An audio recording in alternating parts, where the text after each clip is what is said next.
Doing the stream. Checking 1, 2. Checking 1, 2. Checking stream quality, 1080p, 60 frames. Perfect. Okay.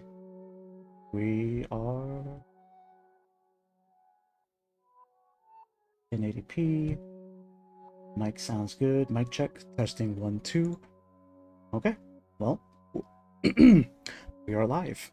Hello, everyone. Guru Ferdinandus here. Back for another Resident Evil. Well, that's the thing. Today's stream is going to be a little bit different. So for the entirety of February, basically, I've been playing through the old Resident Evil titles just to refresh myself in preparation / hype for the upcoming release of Resident Evil 9 this coming Friday, February 27th. I've played through Resident Evil 1, 2, and 3, all the OG versions on PC. I played Resident Evil 4 Remake, and I tried to play Resident Evil 0, ran into technical difficulties. That's whatever. We don't need that one. I think it was critical to play the old titles first, just to reground on where this series first came from, right? And then I played RE4 Remake. That kind of represented the next generation of Resident Evil as we knew it, coming off of zombies and T-virus and biological agents onto parasites, mind-controlling parasites and blah, blah, blah, blah, blah. Right? So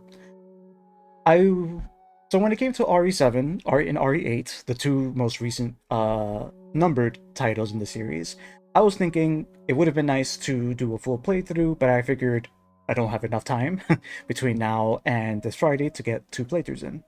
So instead of a full playthrough, I figured why don't we just walk through RE7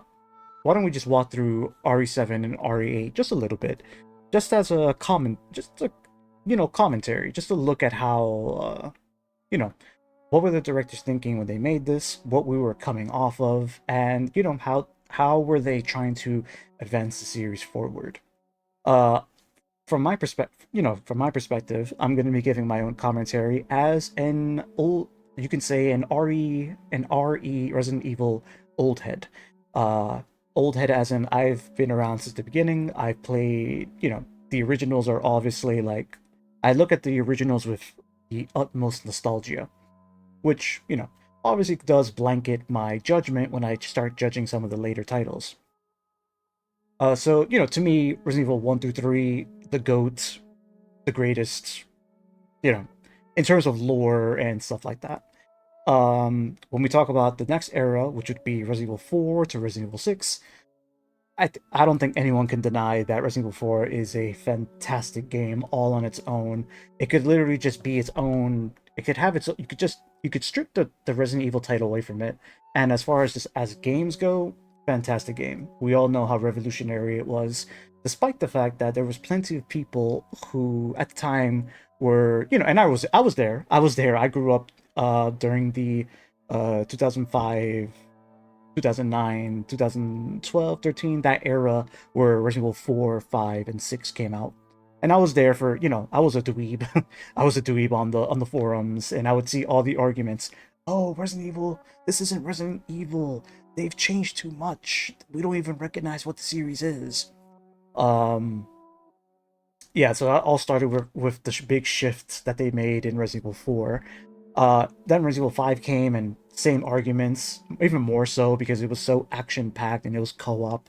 But spoiler alert, Resident Evil 5 is absolutely... I played Resident Evil 5 all throughout my high school years, and the nostalgia I have for that game, you're never going to convince me that Resident Evil 5 is a bad game. You can argue back and forth. You can argue back and forth on whether it was a good Resident Evil game, but look, it was a fantastic co-op game, big blockbuster, had all the big characters like Chris, Jill, Wesker, a whole lot. You can't convince me to dislike Resident Evil 5. But then comes Resident Evil 6. Now, Resident Evil 6, I don't think I need to go too much into how much of a, I guess you could say, a flop it was.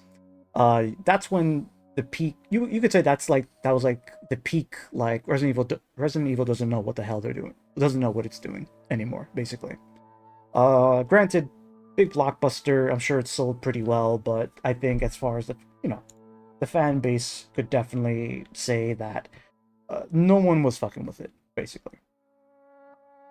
And so Resident Evil 6 comes, well, the game we have in front of us today, Resident Evil 7.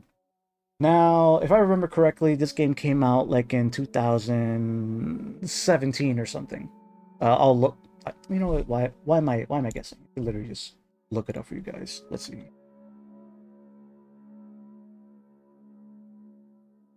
2017. I was right. January 24th, 2017. Enter Resident Evil 7. Now, I'll be completely blunt. When Resident Evil 7 first came out, I was on the same like this does not feel like Resident Evil at all boat. It was weird. It was like it was like a reboot. We knew it was going to be a reboot. So like, at the time there wasn't that much information to go off of. But I will say I was able to at least appreciate what they were trying to do. The whole reboot and blah blah blah blah blah. But in terms of lore and all that business, I wasn't having it. Until Resident Evil 8 came out. Resident Evil Village. The big revelation that we get in that game completely changed my perspective on this game right here. And yeah, it completely changed my perspective on this game right here because the big reveal, and we'll get to that reveal in case you don't know what it is. The big reveal reshapes the entire, I don't know, Ethan Winters saga, if you will. So, all right. That being said, what I want to do on today's stream is basically go through bits and pieces of Resident Evil 7, particularly the beginning, because I feel like that's the strong, especially like the first hour or two of the game is by, hands down the strongest portion of the game. Obviously there's plenty of gameplay in between, but in terms of like, I don't know, narrative impact or impact on the player, the first two hours of Resident Evil 7 up until the chainsaw fight with Jack, I would say remains like the strongest part of this game. And so, what I'm gonna do now, I'm gonna go ahead and boot up just a new game. I'm gonna put it on easy mode.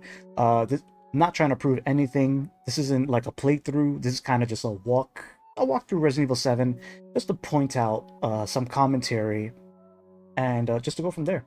The point of this stream is for myself to refamiliarize myself with Resident Evil 7 and Resident Evil 8, since we have Resident Evil 9 coming out this Friday. Alright, I'll stop jibber-jabbering and let's just, dive into the game. So just starting off, we have the beautiful title screen.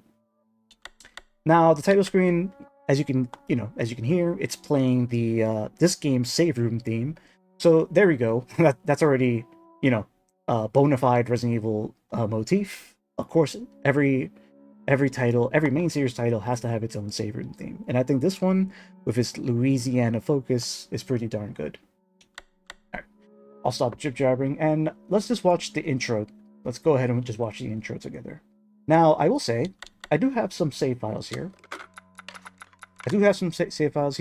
According to these save files, the last time I played this game was, let's see, 2017. Well, 2018 apparently I tried to play, but 2017, I think this was when I completed my Madhouse run. So even though I wasn't that big of a RE7 fan, I did, of course, complete the game in Madhouse mode, because I'm just a completionist like that. But yeah, the last time I played this game was in 2017, which is like, what? That's 9 years ago, right? So when Resident Evil 8 came out, Village, I should have came back and played this game, honestly, to fully appreciate it. But here we are. So I have some save files here. We'll go ahead and jump to them as needed, but I'm gonna go ahead and just start with the beginning. All right. You know what? I'll play on normal mode. No, I'll play easy mode. Hopefully on easy mode. Again, I'm not trying to prove anything. We're kind of have a calm stroll through this horror. All right, and now I leave you to watch this cutscene. Hey, baby. I just wanted to send a quick hello and I love you. Oh, good news. I'm gonna be coming home soon. Yay! I cannot wait to be done with this babysitting job and come home to my loving husband. I miss you. Oh, I gotta get back to work. I love you, Ethan. I miss you so much. I'm sending tons of kisses. Bye, baby.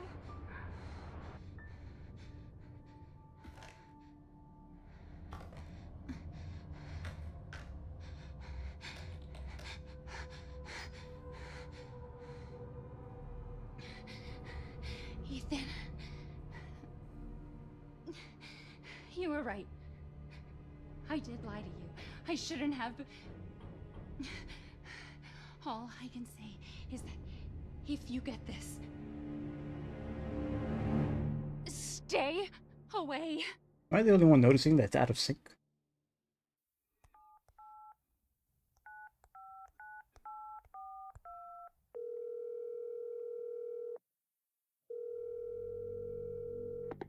Hello?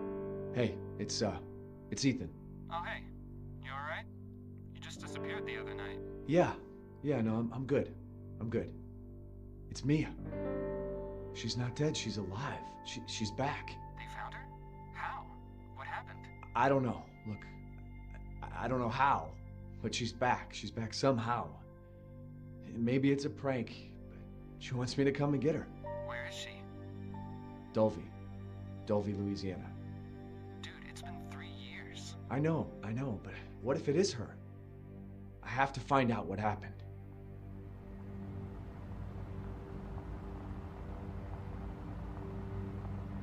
I forgot how pretty this game is, honestly.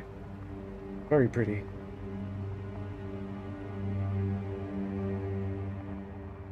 So I'm just trying to picture this as someone. Let's say we just finished playing Resident Evil 6, and we're now directly going from that to this.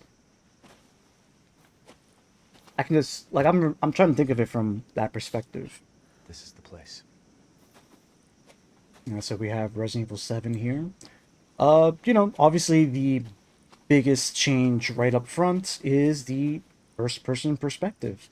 Resident Evil, since the very beginning, Resident Evil has always been a third-person game. You can always see, you could always see your character. Whether in the old days it was through camera angles, or starting in Resident Evil 4, the over-the-shoulder perspective, and now we have. Why does it keep? I don't. Never mind. The over-the-shoulder perspective, and now we have first person.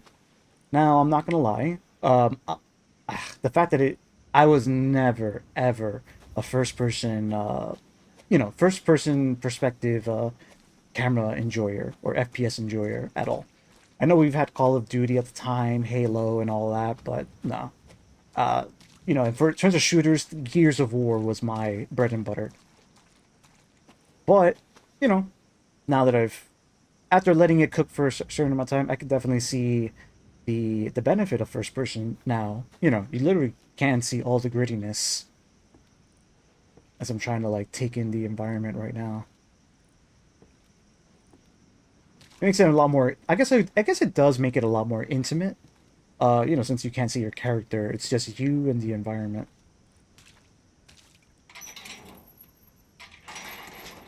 Okay. Yeah, so we have here the Baker Estate, which, in retrospective, the Baker Estate is kind of just this generation of Resident Evil's very own mansion. It functions the same, doesn't it? As a matter of fact, aren't we kind of starting the same way? Wayward, aren't we starting the same way? Wayward, people just stumbling onto a residence just to find that it's all, all messed up from the inside. Very similar. Very, very similar, if you ask me. An homage to the original.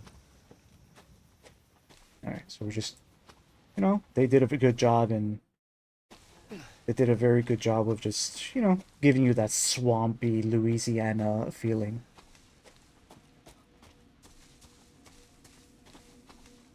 Ooh. Yeah, so that first person perspective already showing that it could be, that first person perspective already showing that it can be pretty scary. As you just saw, we saw someone out there in the bush, in the, I don't know what you want to call it, bushes or something. Ooh, wait, oh yeah, and let's talk about gameplay a little bit. So right now we don't have a gun, but as you know, I remember when the first came out, when the game first came out, or, you know, during the trailers, people were wondering, like, are we gonna have guns?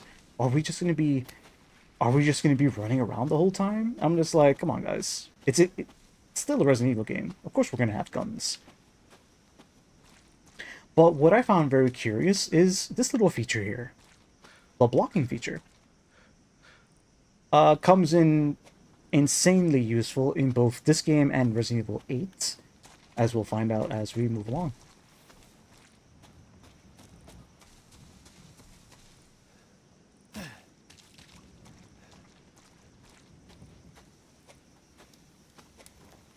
We see here. Yeah, so we have Mia's driver's license covered in a strange black substance. So I'm having a little bit of a Mandela effect. I could have sworn there was like something, maybe this was just in the demo? Not even. I'm having Mandela effect. I thought you could like take this and like wash it or something, but I guess not. Also, actually it does look like a real driver's license from Texas, apparently. I wouldn't know, of course, because I am not from Texas. Alright, so we're just taking in the environment a bit. So we're taking in the environment because I know once we shut that door... Also, the color scheme of this beginning is very... reminds me of RE4 a lot. The original RE4, at least. Alright, so... You know, on second thought, I'm really giving... You know, on second thought, I'm really giving this, On second thought, I'm really giving this first-person perspective. It's, I have to give it its flowers. It's actually really good. I'm really taking in the environments a lot more. Oh, I'm not sure why, but it looks like the game audio keeps, like, going in and out, which is kind of annoying. I wonder if it has something to do with my settings. Just doing a quick... Should be fine. Turn off 3D audio. Okay. Quick little setting,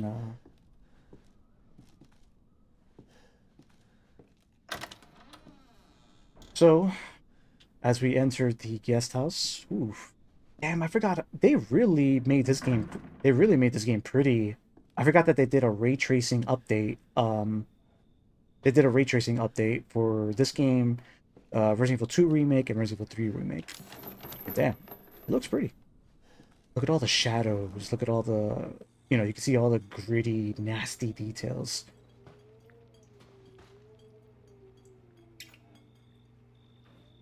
Yeah. Look at the way that light just... I haven't played this game on my new super souped up PC, so seeing it now is quite cool. Ah, fuck! Yeah, they did a good job of making this place look nasty, gritty. Just checking out some settings. Yeah, so they did a really good job of, like, look how gritty and nasty the environment is. I feel like presentation is definitely important since they're emphasizing a first-person view.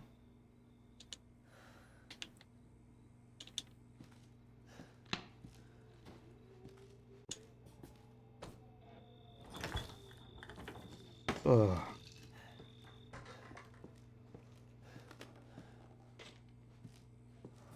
So, oh, and in case my viewers haven't noticed, I fixed my OBS settings, and now we are streaming the game at a full 1080p, 60 frames per second. I myself am playing the game on 1440p, 120 frames per second, but, you know, Twitch, you can't see that on Twitch, unfortunately. We'll get there one day. Maybe whenever I make partner, they'll give me more of a bitrate. But either way, yeah, as you wander around exploring the house, very dark, very gritty, taking in the sights. And what from a gameplay perspective, I think I kind of like that they give you time to, like, before the action starts or whatever. They really give you time to absorb just the settings. All right, so we have the derelict house footage. I'm used to playing this on Madhouse mode, which requires cassette tapes, which basically acts like ink ribbons from the old games. There's no need to save, I believe. I think in this mode they give you autosaves, so, it's all good. Hello there, for anyone just joining me, we are doing an easy, just like simple walkthrough, Resident Evil 7. Not a full playthrough, but kind of just a commentary walkthrough as we prepare ourselves for Resident Evil 9 releasing this Friday. Today I will be exploring Resident Evil 7, and tomorrow I will be exploring Resident Evil Village, commentating on the game design, the mechanics, and of course, what we're all here for, especially me, the lore, because I am an RE nerd in the end of the day. Okay, so right now we're just taking a stroll through the guest house, taking in the gritty environments, fully appreciating the first-person perspective that people complained about at first, but over time, I've grown to enjoy the first-person perspective. Alright, so we see little notes here. We have what looks like Jack with, I presume, to be Mia.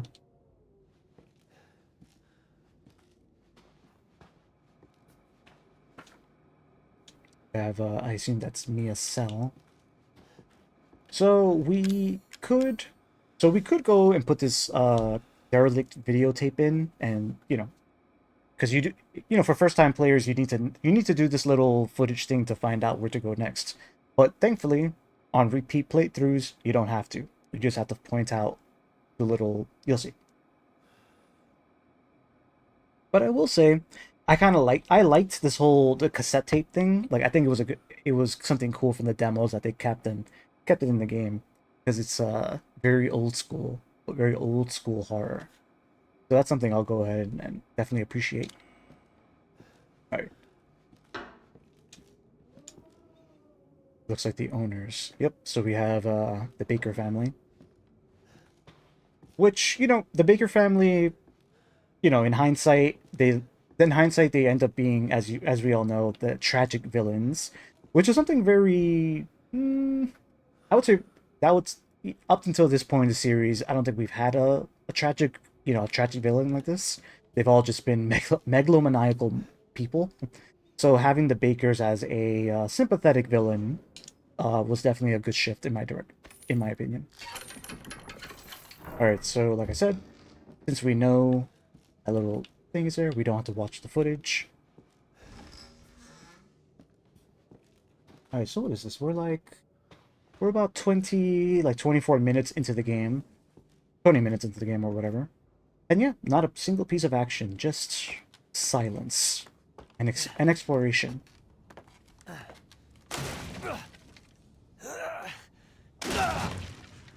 Ooh. Damn it.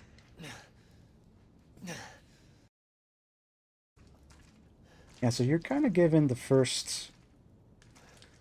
think you're given basically the first half an hour of the game to really just be by yourself and soak in all the grimy textures and stuff before you actually start getting into the action. Yeah.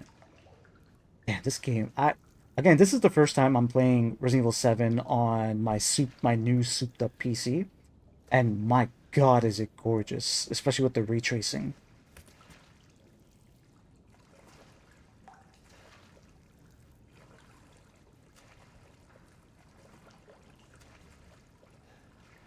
Yeah, I believe if we keep walking.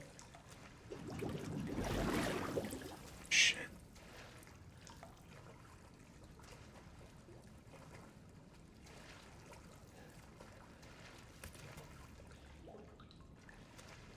If we keep walking, I believe. Oh!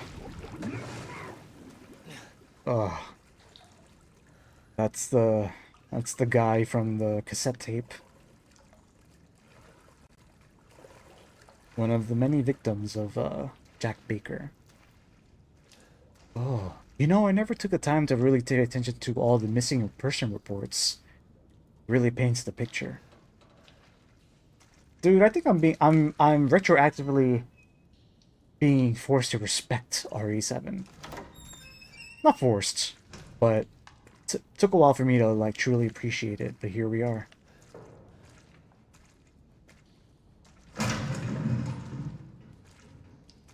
And that first person perspective. Wow, it's really growing. I might just play Resident Evil 9 in first person if they let me. Cuz this is I like this. I like this. Mia?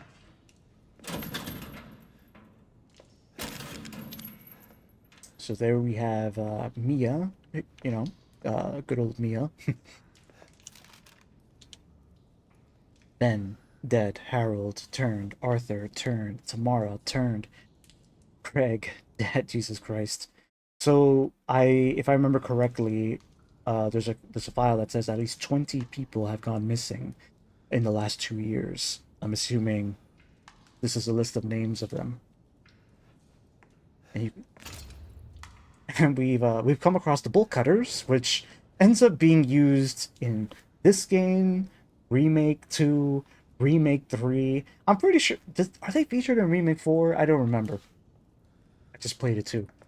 But yeah, we have all the missing person reports here. If you want, you can walk a little further before rescuing Mia. What all this nasty shit they were doing.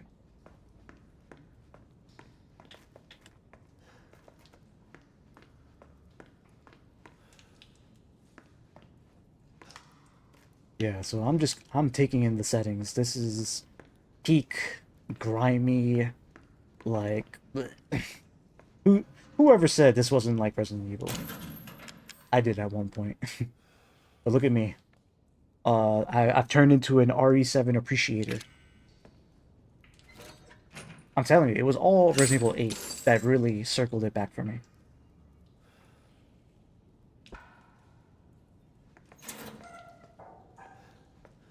Alright, we have Mia. Oh, thank God I found you. It's me. It's Ethan. Ethan? Ethan? Are you alright? You shouldn't be here. What do you mean? You contacted me. No, I wouldn't. Did I? Did anyone see you? Did he see you? Who else is here?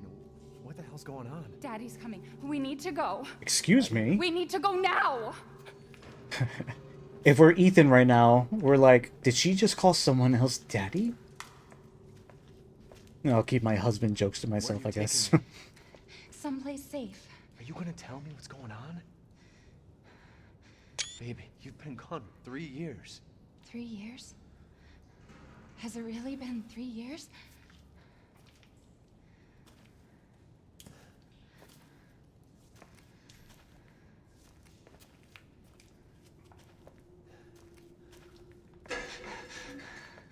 Moving the camera slowly for you guys. Just to take in the horror. What is this place? What'd they do to you? Not now. We need to get out of here first. I think it's this way.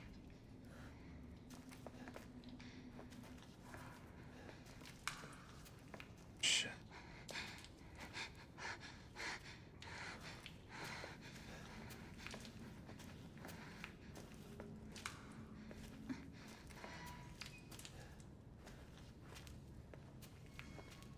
Mia, we have to talk.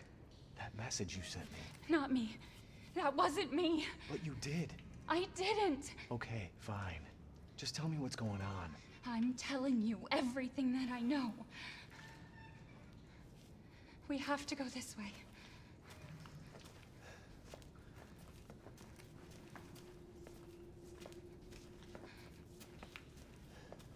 Mia, are you sure you know where you're going? Family used to bring me food through here. I remember.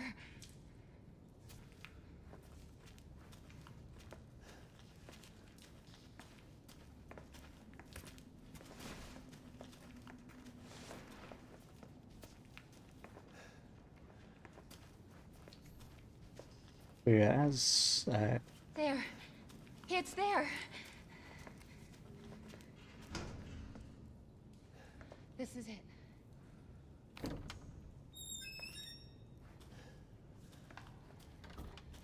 I remember this room. There's another door here. I'm sure of it. It's not here. It's gone. It's gone! We're gonna be a family now that Whoa. you're here. whoa. There's another door here. I'm sure of it.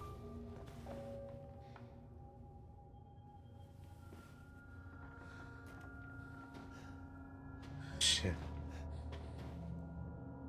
Mia, We gotta get out of here. just stay here, all right? I'm gonna have a look around.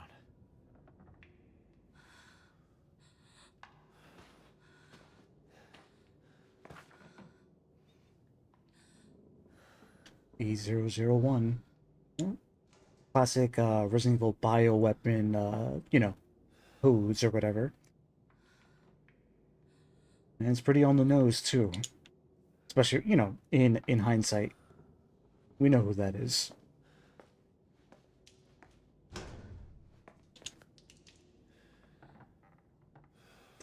I'm assuming this is supposed to be a doll of Mia. Another doll. No, leave me alone!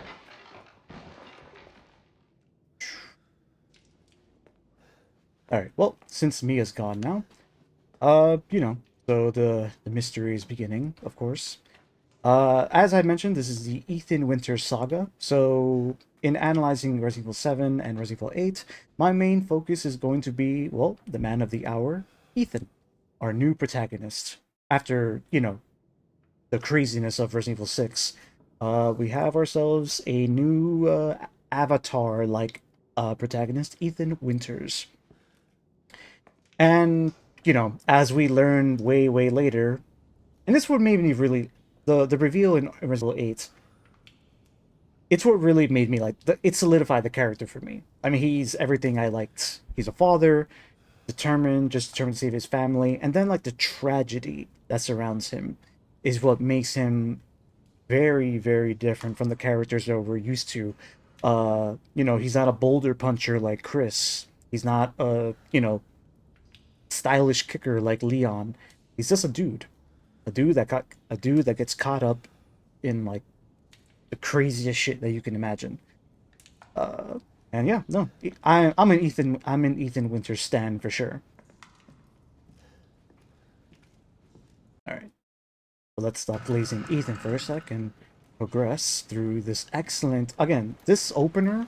What are we? This is like 30 minutes into the game. The first hour of the game. The first hour of Resident Evil 7 is just amazing. With, you know, setting the atmosphere, setting up the mystery. Alright, so we have ourselves a map.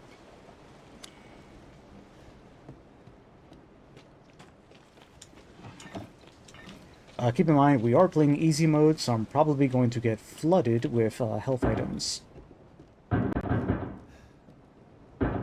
Oh my god. I'm playing with headphones right now, and that's actually kind of terrifying. Oh my god.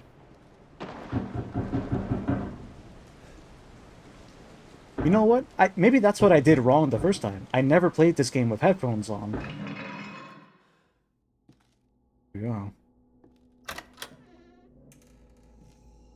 Oh my.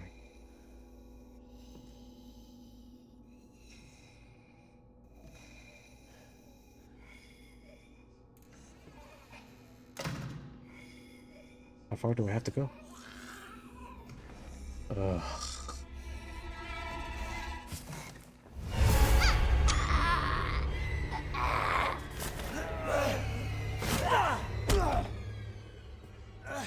She just flung him like a damn...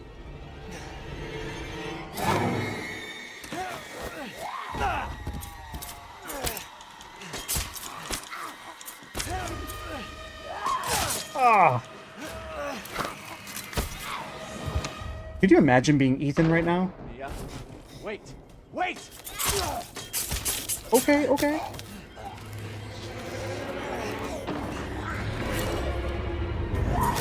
I don't remember. Am I supposed to fight?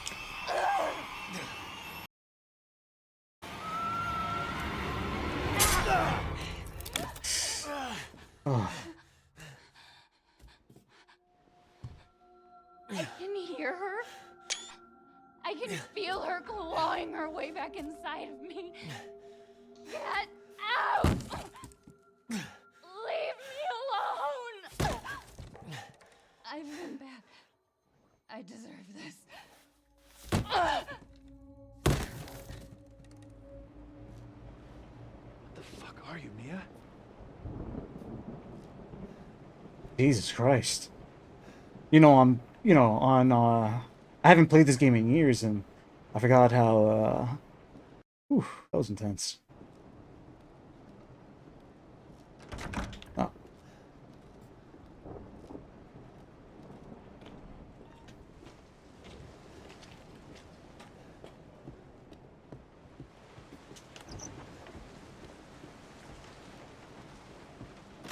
Huh. Do I check her? Oh, he's with the checker. Okay. Leave me!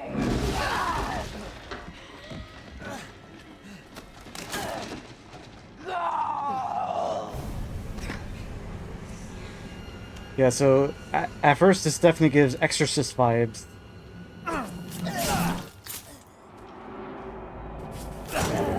Oh no.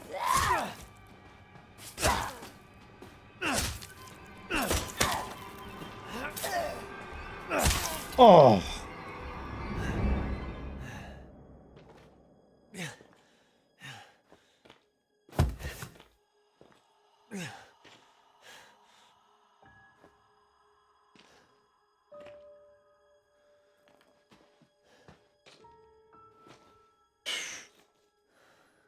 Could you imagine being Ethan right now?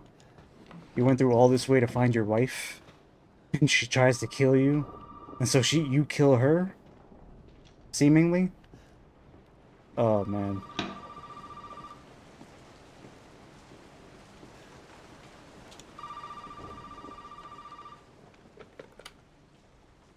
You really shouldn't have come here.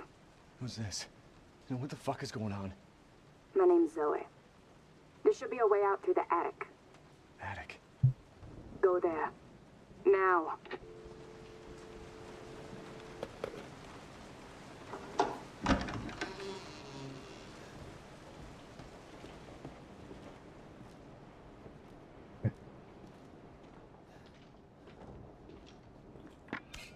Mia.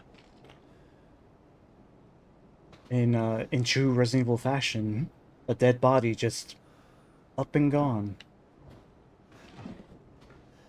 Yeah, I was definitely far too harsh on this game. This game is far more Resident Evil than I gave it credit for. I'm glad to be replaying it. I'm getting a renewed appreciation. It's probably going to make my RE8, little calm walkthrough. Going to make that very interesting as well.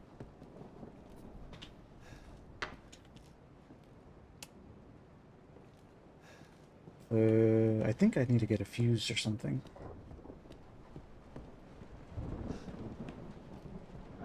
Ooh. Alright, so things got dark from when we first arrived. Over 20 missing in 2 years. The Dulvey Daily. Ooh. You have to imagine what that's like for, let's say you're living there and you just see that people are just missing. Now that you mention it, isn't that very reminiscent of the Arklay Mountains? Basically how Resident Evil 1 started. How there were reports of people missing in the Arklay Mountains.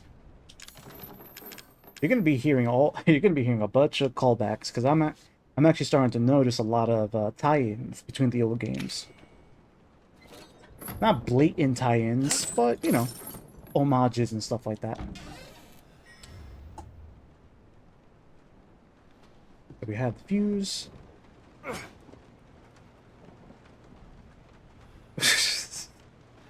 Oh my god. They did a good job with, like, that's terrifying. We just saw Mia zombie walking, basically.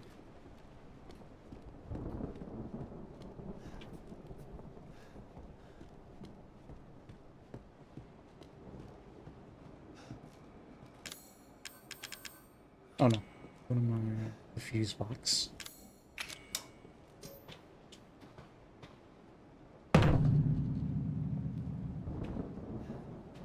Having the piano shut on us just showed you that this is a Resident Evil game, but it's not going to be like the ones that you remember.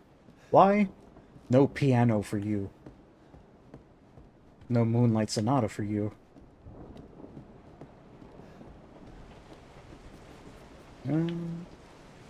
That went too back.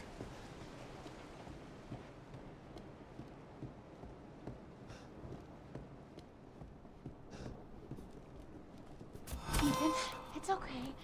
It's okay. It's That me. is so fucking creepy. I know you didn't mean to hurt me. You shouldn't have done that! It fucking hurts! I call that the Ethan scream.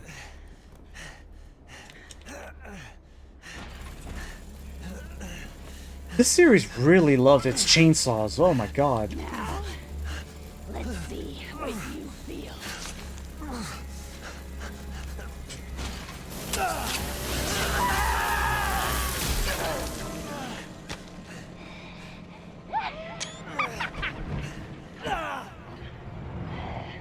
Inside jaw must contain outbreak. Gonna break, I promise. Must burn it all down. Bro, what kind of opening is this, dude? I just got my arm chopped off. And I can pick up my hand. Let's examine our hand.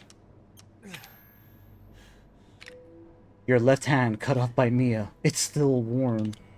So we literally just have to walk around like this.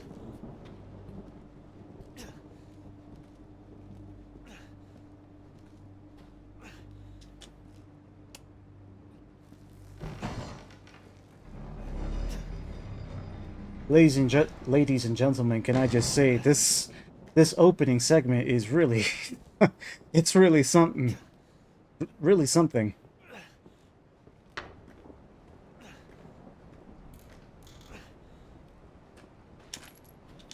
Alright, so we got some ammo, some heliums, and we have our first gun. Okay, fine. Like I mentioned, when this game was first being teased with its trailers, there was a big question. Are we even gonna have guns?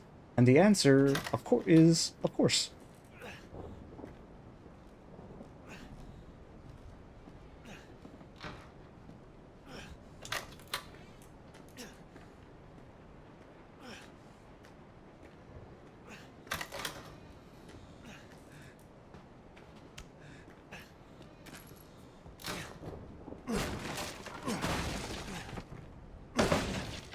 Just messing up some boxes. Okay, and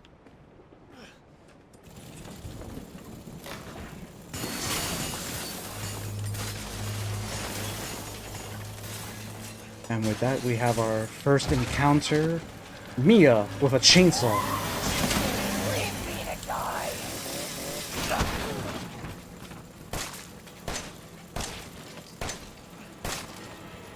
We're playing on easy mode, so I wonder how much she can take. Why did I hear? Stop it.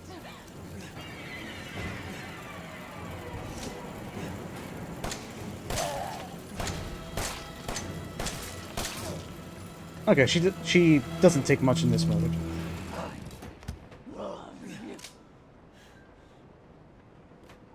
That's awful. Alright, so what did we just see? In easy mode, she went down to like a couple of shots. She's actually a real fight on Madhouse mode. But here we are. So Ethan just quote unquote murdered his wife once more. And if we just walk around a bit. Welcome to the family, son. The classic,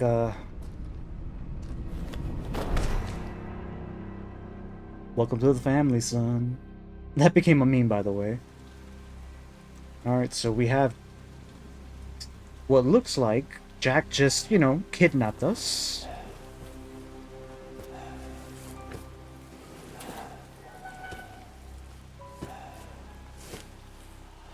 So Ethan gets dragged by Jack Baker with Mia in the rain.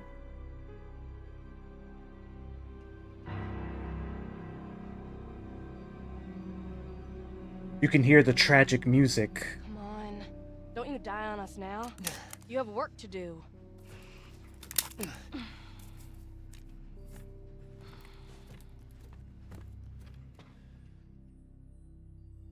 And yet we're somehow still alive. And a hand has been stapled back onto us. Where am I? What the hell? Rise and shine, sleepyhead. It's time for supper. Who are all you people? Where's Mia? Eat it. It's good. Dumb son bitch wasn't no good if it hit him. Yes. Not again. You're not too late, Marguerite. His boy's got to eat. He got to have his supper. Come here, boy. Let's do this. Shit, oh shit, oh shit. He's not eating it, Jack. He's not eating Get it. the hell up, Marguerite. I made that for him. Get the hell out of here. You're a son of a bitch. Oh, I can't believe it. You son of a bitch. He's not eating it. He's not eating it. This was supposed to be a very special feast. Come on, boy.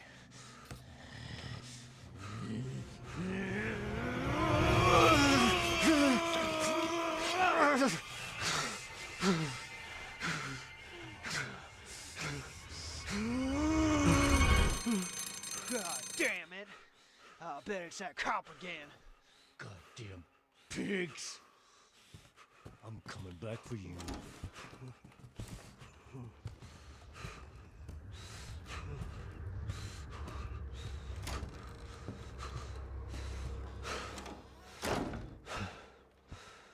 So we just had the infamous Baker dinner scene.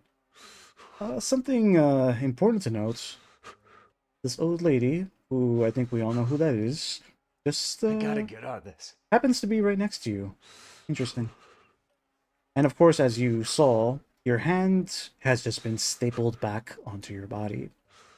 I think at this point we need to talk about the big reveal in Resident Evil 8. As we just saw, after the whole "Welcome to the family, son" big punch that Jack gives him, plus the boot that he gives him as well, our boy Ethan died that day. He died, when that happened. Yet somehow he's alive. And I assume it's because of this little old lady here. What I find remarkable is that if Ethan died and he came back as, Mold Man, why was he not under her control? Wouldn't he be in the same category as Jack and the others? Questions for later. I'll have to find that. Let's see if I can find that out myself.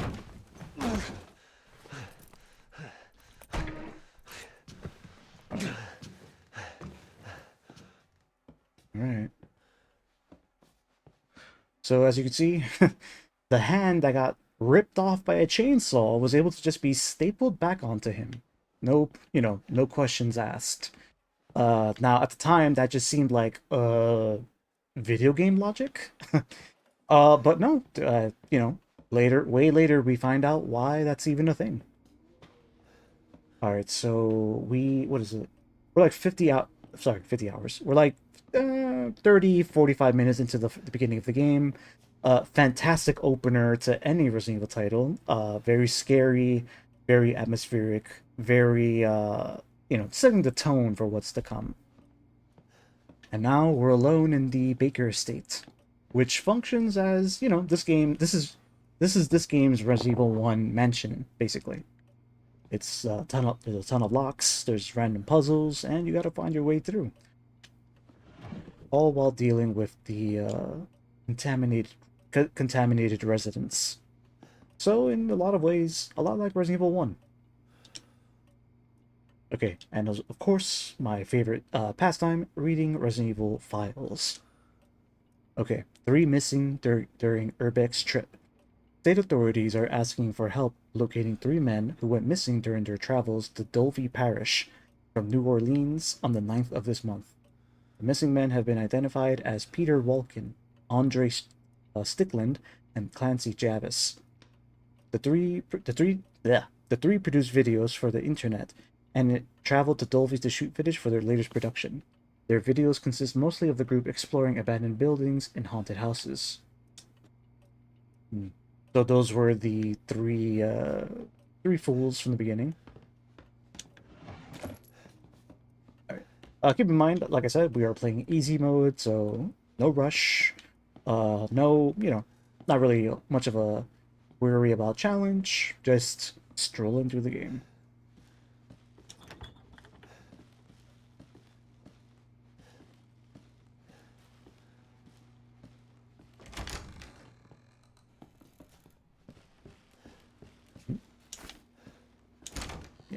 So easy mode, the resources are going to be rich, which means we don't have to worry about stuff like that. We can just calmly play. Calmly play, calmly commentate, calmly absorb the environment. Not from the others. Oh. Oh, he appears that fast, huh? Shit. So can we sneak past him? Alright, so this is where we begin Jack as the game's stalker enemy. Now, of course, up till now, we had stalker enemies like Mr. X, Nemesis, who else? I don't know if you can count Ustanak from Resident Evil 6 as a stalker, but, here we have Jack. A very effective stalker enemy, if you ask me.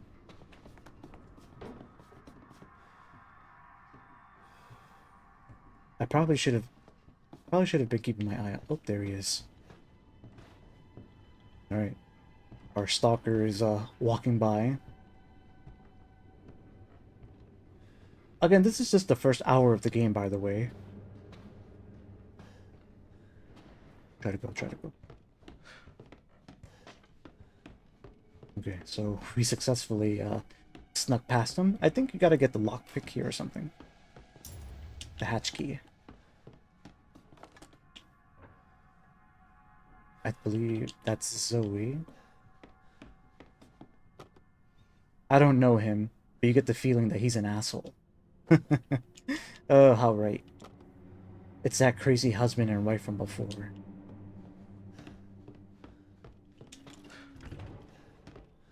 Alright, so we know Jack is prowling around the premises right now.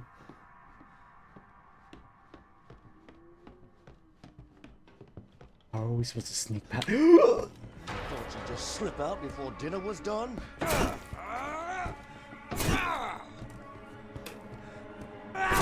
Okay, really using that, Ooh, let's see if we can trigger the leg cut-off scene. I wouldn't mind.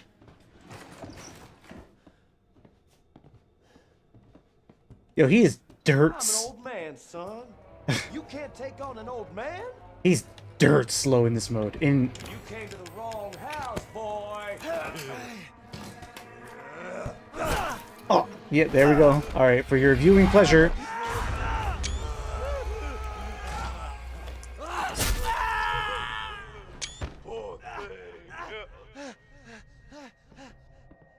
So we have Jack cutting off our fucking leg. Which should have showed you, like, yeah, we're not human, because your dismembered leg. Maybe he can be reattached. What a sport he is, just letting us...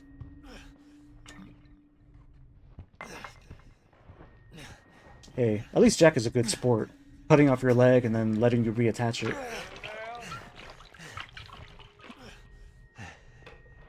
What the fuck? Ethan realizing his own abilities. It's Daddy! No need for that, please. Alright, have fun in there, boy. I'm gonna come back for you later. Yo, Jack is terrifying. Oh my god. It's scary when the stalker can actually talk and taunt you. But yeah, that whole cutting off your leg scene, I mean, you know, at that point, it was pretty damn blatant that, yeah, we're not human anymore. But my question remains, if Ethan was possessed by the mold or whatever, why was he able to come back normal? Why is he not like Jack? You know, mind controlled and all that.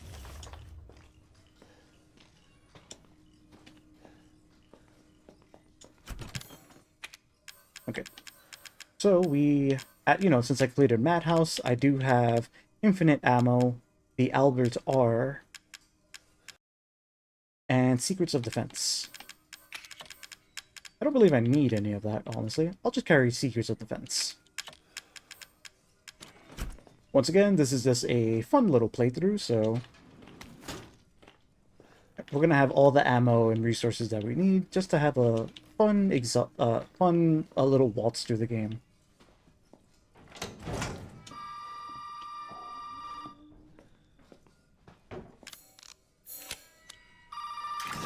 Heal ourselves up since I hate being injured. And we'll go ahead and save.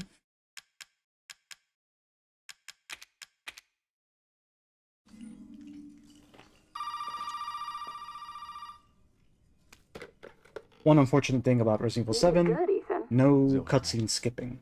What the fuck are they? Shut up and listen if you want to stay alive. You gotta get out of that house. There might be a way out through the main hall. Alright. Oh, and that thing on your wrist is a codex. Don't lose it. It's important.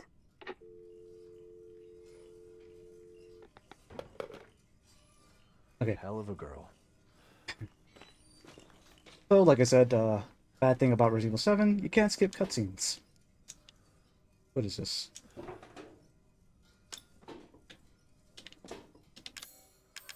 I forgot about lockpicks.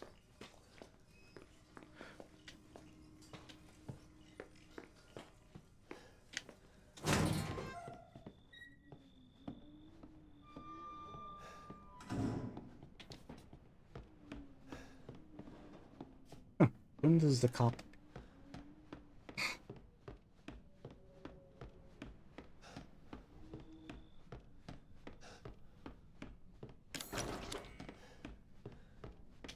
wonder if I should get the Albert R.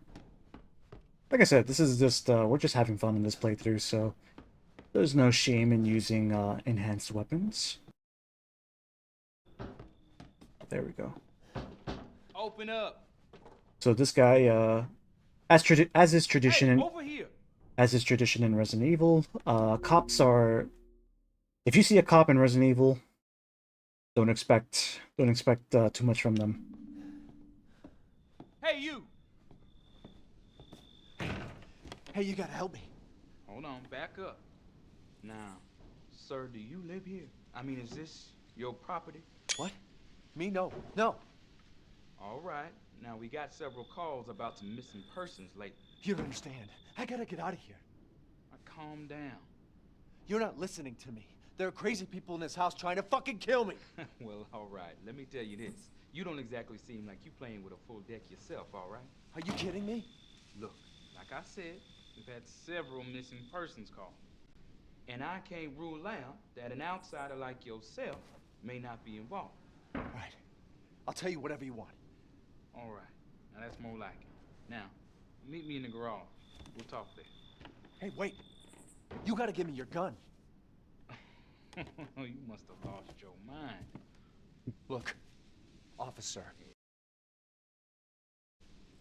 Right. Deputy. Now, do you want to see my name in the obituaries? Or do you want to be a hero and save my life?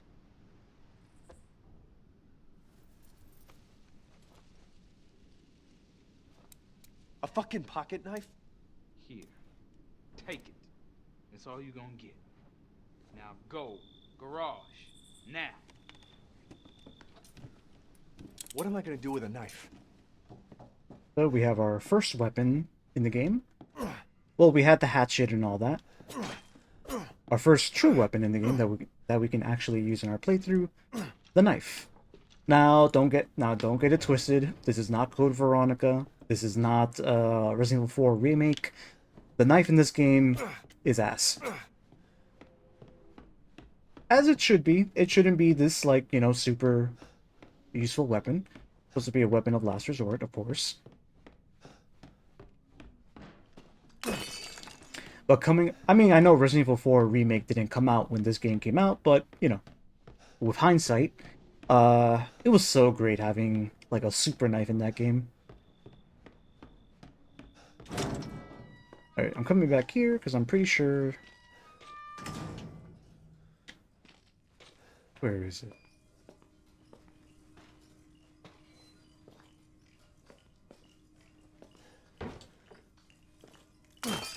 I don't think I've ever gone ahead and, you know, broken all those things. This seems like too much work.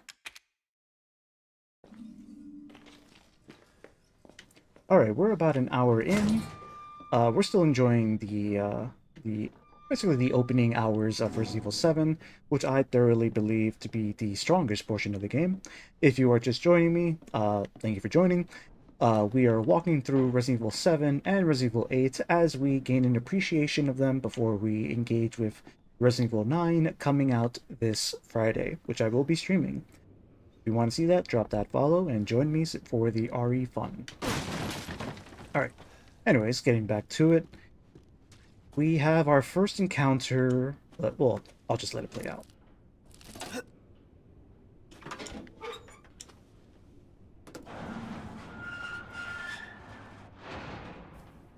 Viewer discretion is advised. Hey, we gotta get the fuck out of here. Now first you need to tell me what you're doing out here alone in the middle of the night. Me? What about you? No, it's my job. Why don't you do your job and tell me? Answer my questions.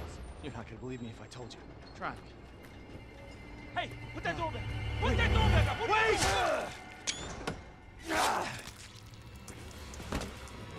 The brutality of this game cannot be understated. Oh, nice. In this mode, you don't have to do that whole... I'm gonna kill every one of you.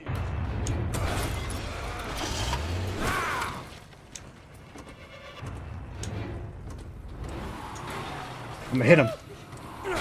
No! Yeah, run him over. I didn't get to do this. You think you're gonna hurt me? I think I'm doing a pretty damn good job, if you ask me. All right, bring it on. Nice. In Madhouse mode, I'm used to him driving me over.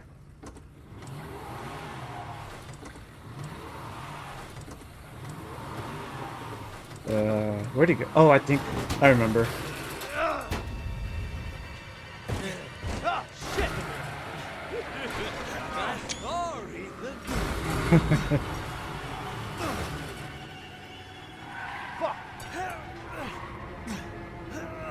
Oh. let's finish this, you and I. Oh, yeah. I'm gonna take you for a ride. No! I love Jack. I'm gonna take you for a ride.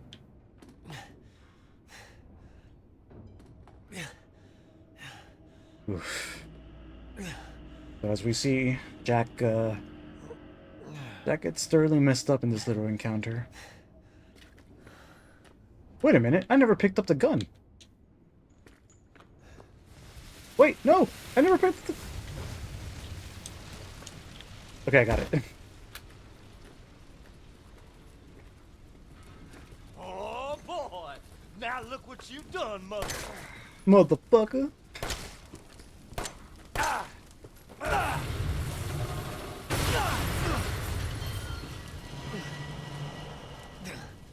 Jesus.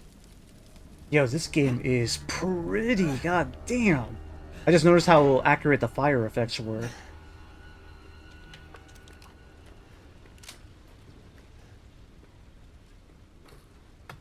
Do I have your attention, boy? You're about to see something wonderful. Oh, fuck! Fuck indeed. Oh my god. Yo, Jack is crazy. He's definitely like the thing I remember most about this game.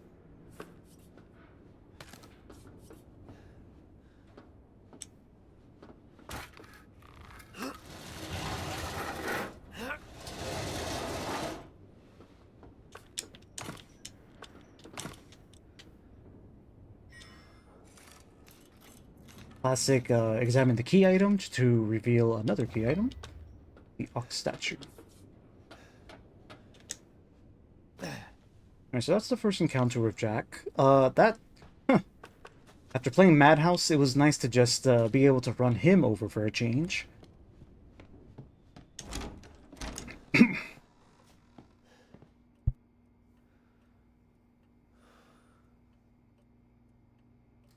Excuse me.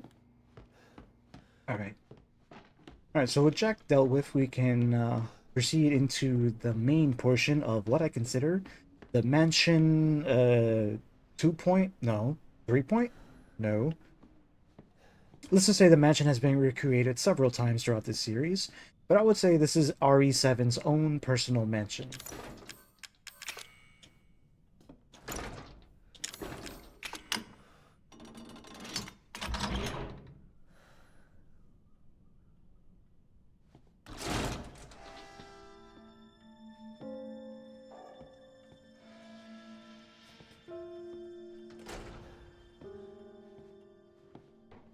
As we take a moment to appreciate the soundtrack of this game is actually pretty good in terms of the, you know, like the audio cues and the horror cues. Shoot me, shoot me.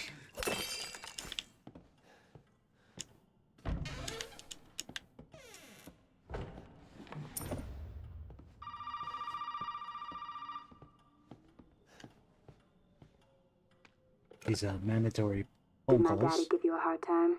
That's your father? He used to be.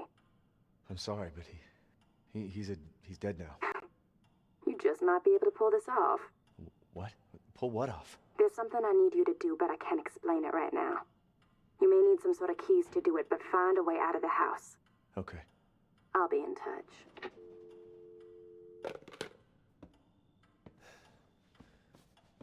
All right, so you know, after we've had our first encounter with Jack, and now we're in, I guess you could say, this game's main hall, the main hall of the quote-unquote mansion or whatever. It even comes complete with its own clock, you know, the clock. We have ourselves a clock pendulum. Over 20 this is the follow-up. Over 20 missing in 2 years. Captain Howell from State Police told reporters they have started a search for Helen Midkiff, a college student from North Carolina who was traveling in Louisiana. Miss Midkiff hasn't been heard of since the night of the 21st. Reports of missing persons in South Louisiana have increased dramatically in the past 2 years. The majority of those missing are tourists and vagrants. At least 20 people are thought to have gone missing so far. Police suspect foul play and believe there might be a connection between the incidents. Plans are in place to step up local interrogations and increase personnel to further the investigations. Alyssa Ashcroft, January 19, 2016. Alyssa Ashcroft, shout out to Resident Evil Outbreak, which I'm pretty sure is also the mother or relative of Grace Ashcroft, as we're going to see in Resident Evil 9. That's not confirmed, I think, but we'll find out at that time. But, you know, happy to see that Outbreak has been validated.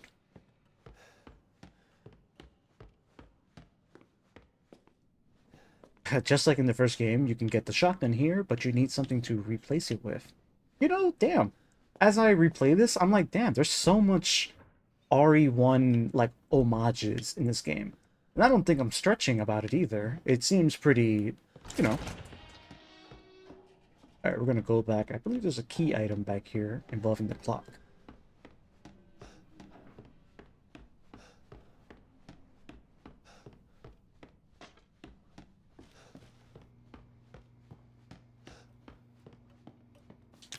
Yep.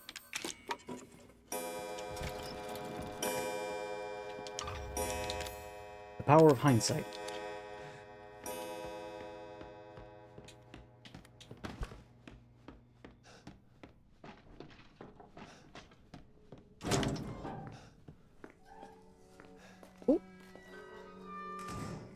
The first time we actually get to hear this game's save room theme, which I consider it's very nice. It's calming. It you know, it fits right alongside the other save room themes of the series.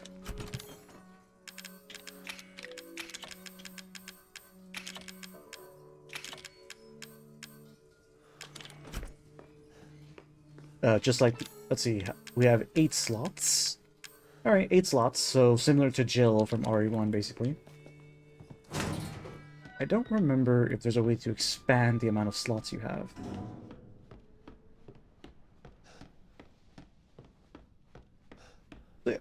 So yeah, this is honestly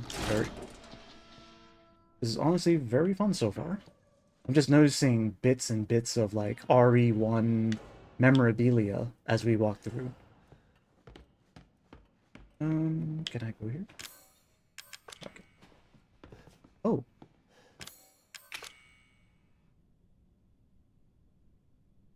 No, you need an eagle or something. Alright, so just like the mansion, you just go around and explore.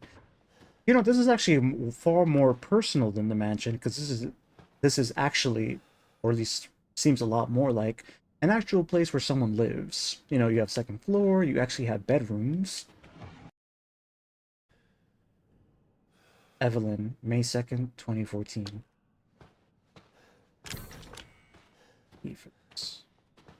Yeah, so this residence actually feels like people have lived here. You see bedrooms, you see pictures. And we have this old lady once more. Again, we all know what she is, but, you know, we'll play along. She just happens to be there.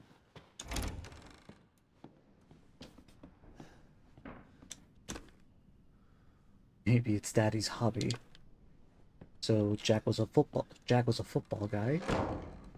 And just like the old games of the series, you know, if you take the time to explore the environment, you know, you learn about the characters a bit. Jack isn't just some other, you know, zombie or whatever.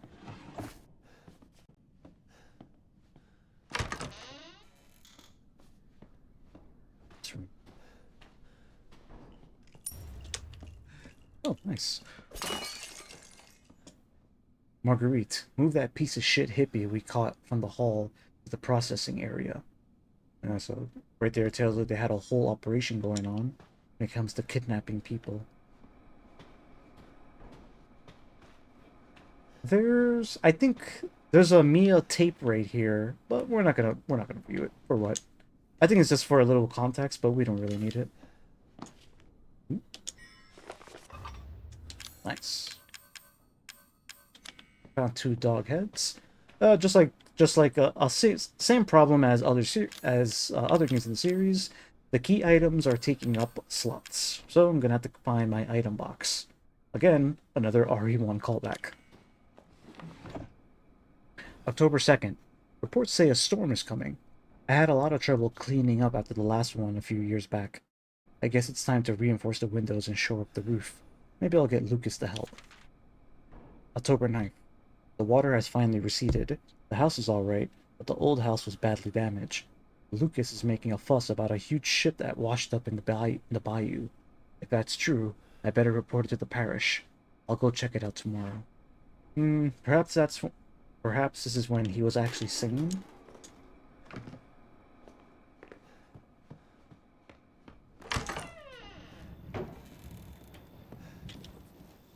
I gotta remember, on easy mode, a lot of the... Oh.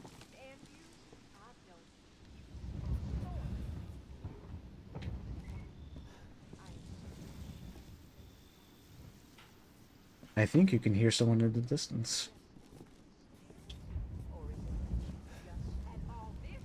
Oh shit.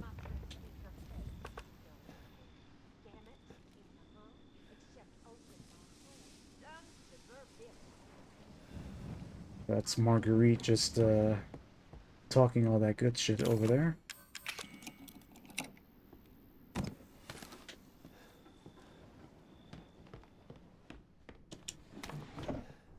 I believe Jack is... Normally Jack would have showed up by now and started hunting us down. Thankfully we're playing easy mode.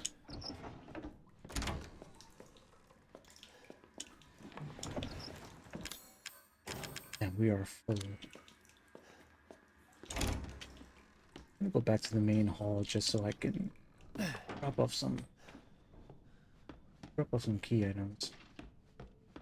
So as we venture into the first hour, 2 or 3 of the game, yeah, I'm taking in that, wow, there's actually, you know, in terms of gameplay, there's a lot of nods towards like the old Resident Evil games. Because what am I doing right now?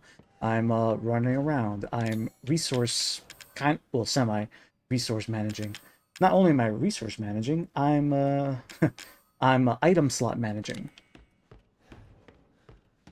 I think we can drop off our key items here.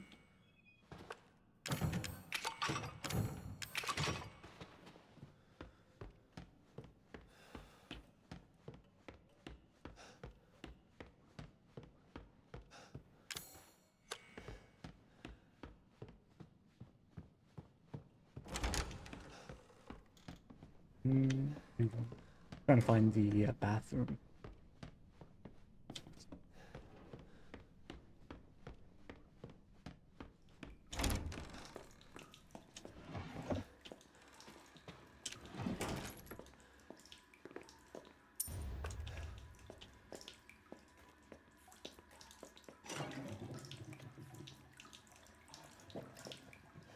I'm trying to remember. Does he appear here?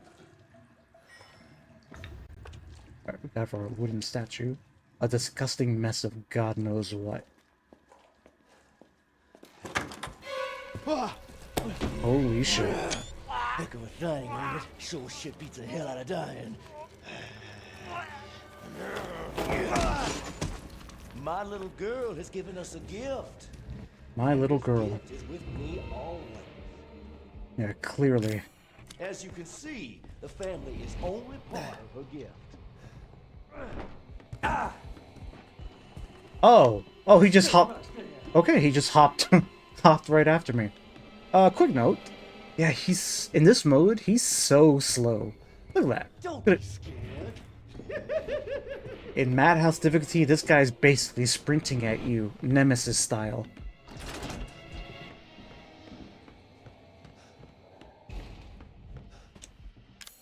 Ooh, looks like we're not gonna be able to do that until we get this guy off our track. Oh, look at that, he didn't follow us. What do you mean now's the time for that? He's not even around us. I can smell you. Ooh.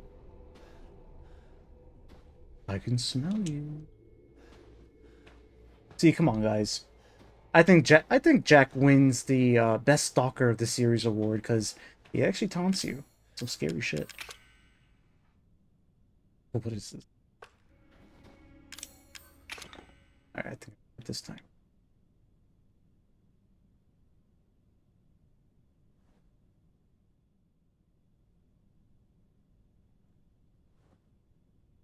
Just like the mansion, there are puzzles here that look cool but make no goddamn sense.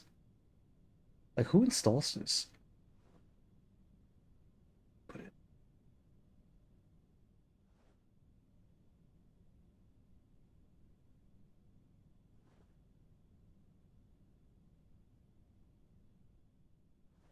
Alright, come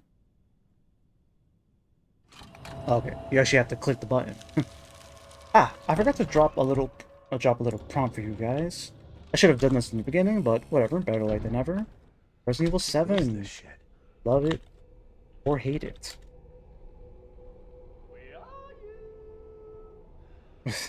We have Jack in the background trying to hunt us down. But yeah, posing a question for the chat. RE7, love it or hate it? Savior. Oh shit. Hello there. Yeah, Jack just spotted me. We're gonna go ahead and just crawl our way through. Alright, while we're safe. RE7, love it or hate it? Savior of the series? Or misguided reboot? Comment below. My answer to this, RE7, I was once a hater. I'm a lover. I love it. I appreciate Resident Evil 7 now. Let's keep ourselves going.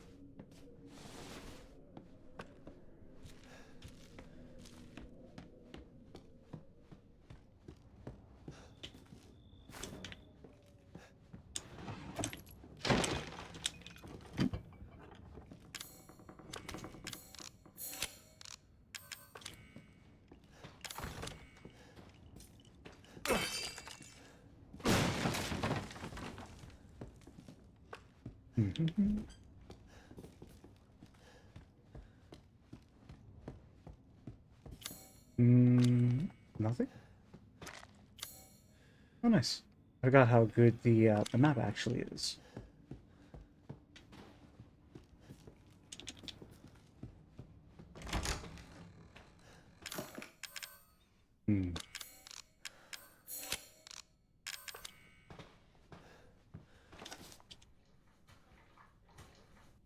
June 14. Vacationing husband and wife. The husband was a success. He's the 12th. Unfortunately, the wife was no good, so we'll just get rid of her. July 7. 3 college girls. They're all rotten. Lucas is a damn idiot. August 13th. Homeless man. Turned in 3 days. He's the 13th. Damn. I'm assuming what they turned into is... Yep, there is a picture of this game's main enemy.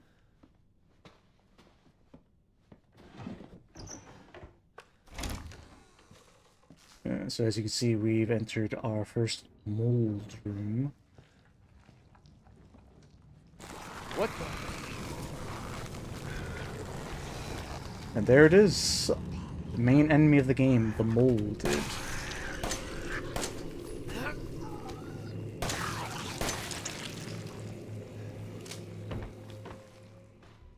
Alright, well, in easy mode, it takes 3 shots to down them with a headshot, which is nice. But yeah, the molded end up being our standard rank and file enemies in the game, our zombies, if you will. I think I will say as far as, you know, enemies go, definitely not up there as far as I don't like the molded. They're simple. They actually remind me a lot of those T-Abyss monsters from Resident Evil Revelations. Yeah, we know that they used to be human, but because they look the way they do, there's no callback to that humanity like we see in with zombies or ganados or, you know, any of those Las Plagas enemies. So they're kind of just amorphous blobs that you can't really relate to. Aha! Once again, we've walked into our second save room.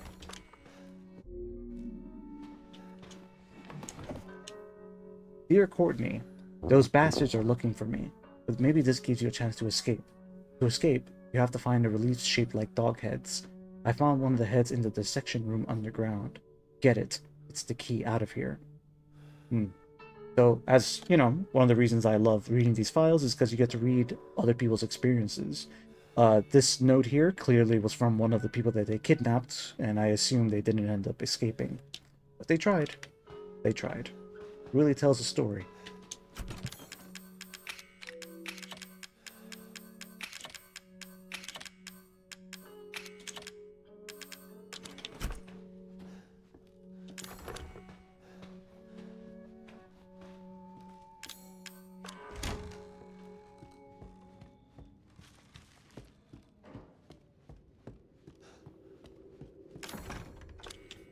I still can't unlock it, though.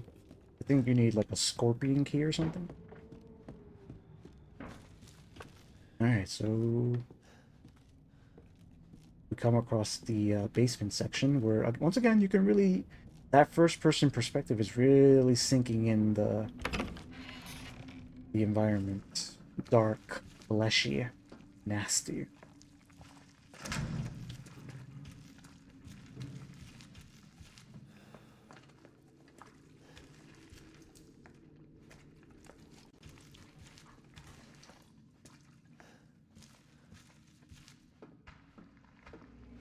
Oh my god.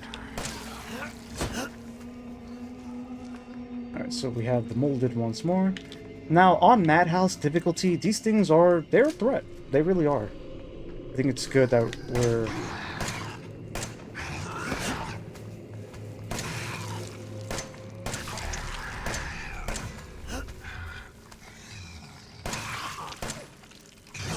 Oh, come on.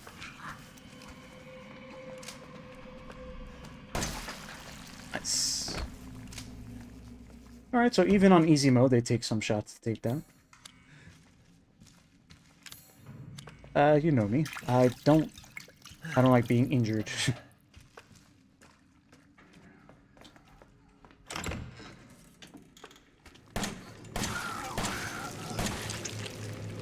So this basement has, you know, they're starting to pick up the enemy counts. Got the molded appearing left and right.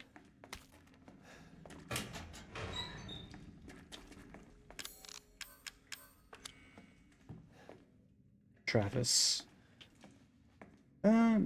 Maybe I can remember how this goes.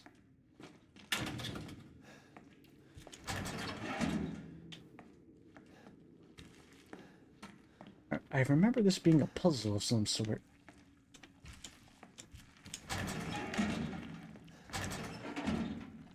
Tomorrow.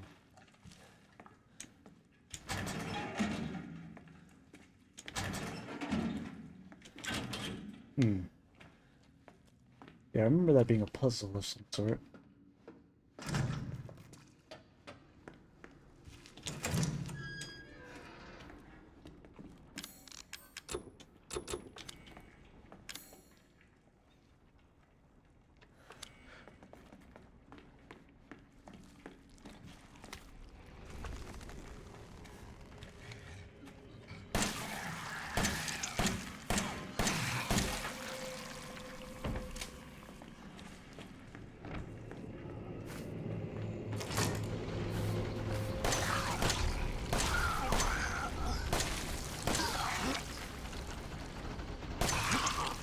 Are you gonna attack me, or... Damn, they are so slow.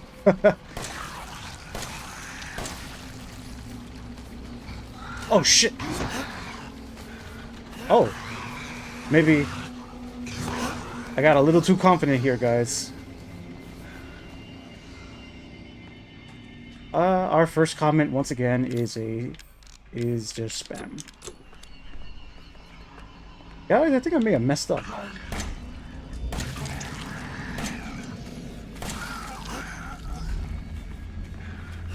Thankfully, in this mode, they seem pretty easy to just run around. Ew, you can see the mold getting on the weapon.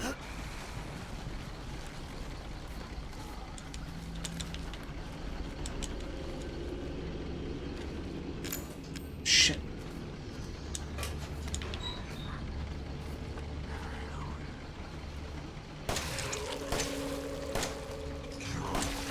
Nice. Nice little headshot with our last bullet. Is there a file here?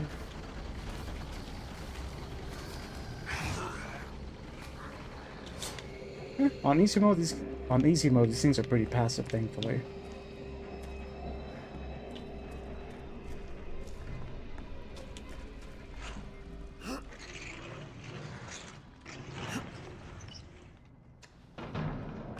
You know, there's so many cues that I'm expecting. I'm used to playing this on Madhouse mode. Like one of those crawler ones are supposed to come out and stuff. Flipping key.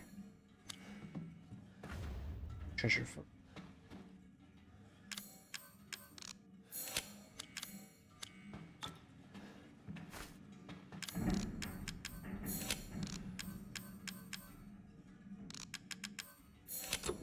Jesus. Loaded up on health items here.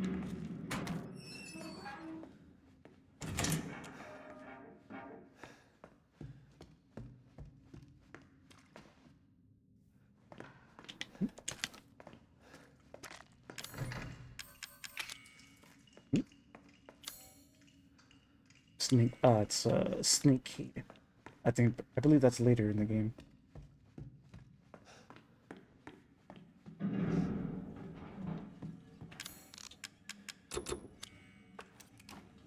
Yeah, so this section's pretty easy.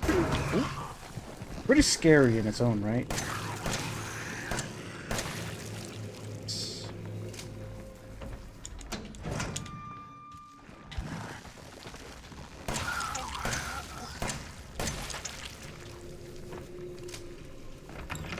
Three shots to headshot them, I think that's a pretty good deal.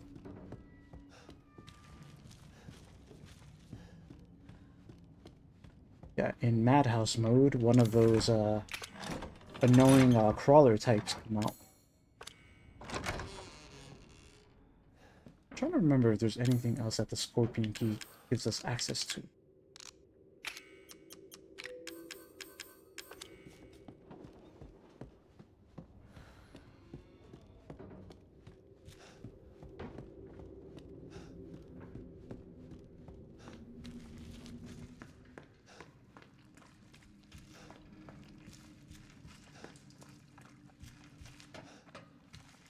I feel like I'm missing a file or something. Lucas, I caught the guy who keeps trying to escape. I locked him up in the leftmost incinerator so he can't get away again. Take him out when he's ready. You know how to open the door, don't you? Just remember, 3 A's and a handprint. Do what you want with his girl. 3 A's and a handprint.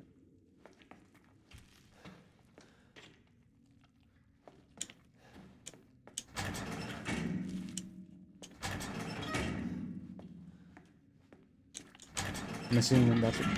Yep. 3 A's and a handprint. Terrific.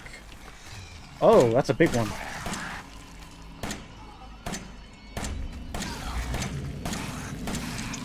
Damn, I cannot aim.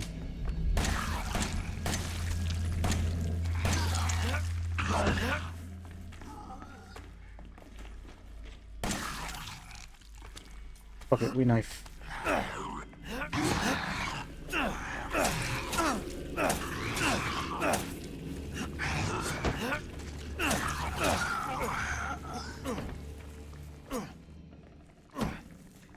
Good old knife finish. Dissection room key.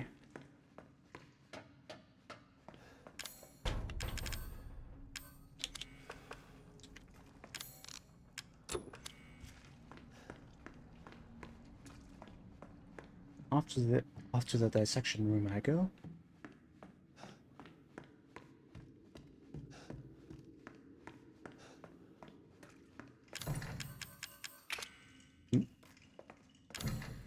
Oh, it's not this key. What's it again?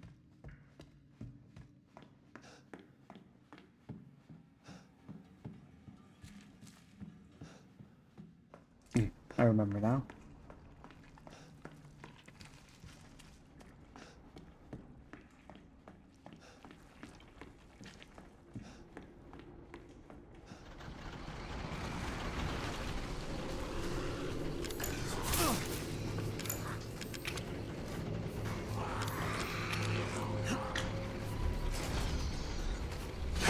They move so slow. I was gonna be a father. Now she says he will be her father. No. I will find him, and I will make him suffer. And you, my friend, will help me. Primetime Jack right there. That poor cop. It really does not pay to be a to be a cop in Resident Evil.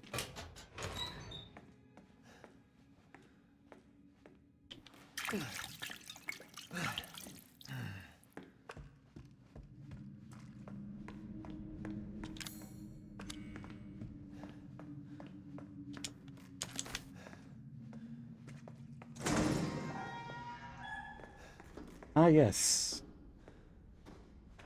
Oh, we're already here. I mean, makes sense. Like I said, that's about the first hour, hour and a half into the game. Ugh. Poor deputy. He really did not deserve this.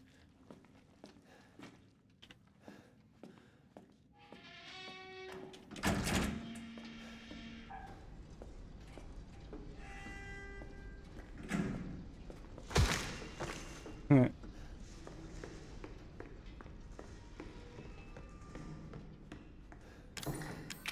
Hmm.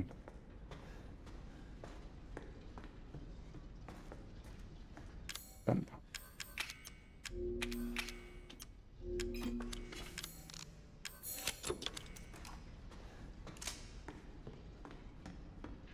Okay. Alright. A very fun segment's coming up. Quick bathroom break. I will be right back. We left off at just a perfect point. Ah, my favorite fight in the, I would say my favorite fight in the game, really.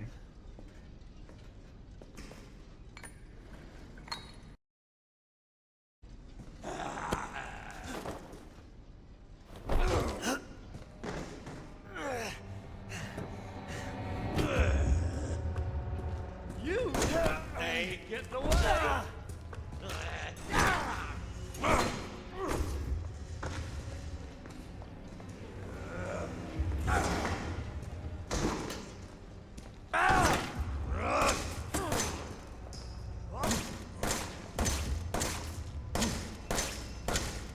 Not even a stagger?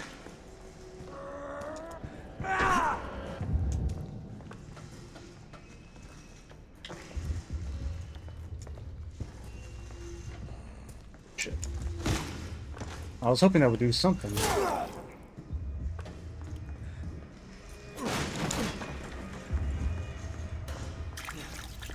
Damn it, when does he come and tear that down?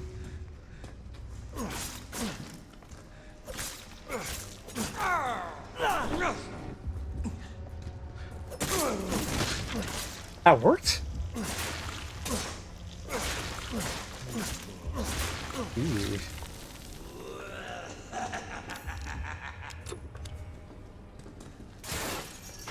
Ooh.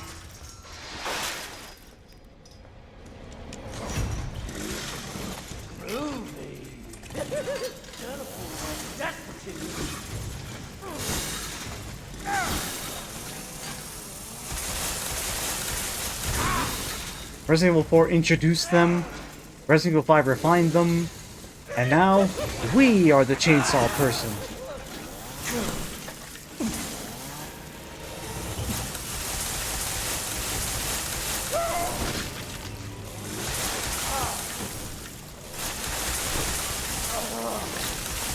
You go get it now.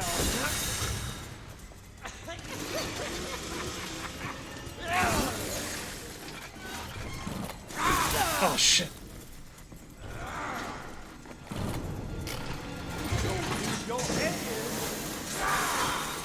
Our turn.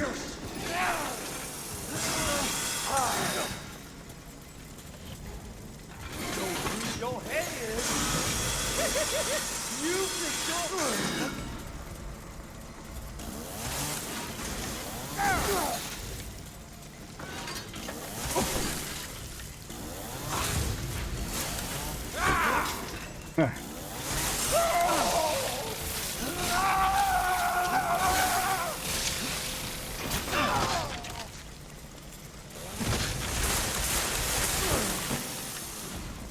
Damn. Damn it. You go get it now.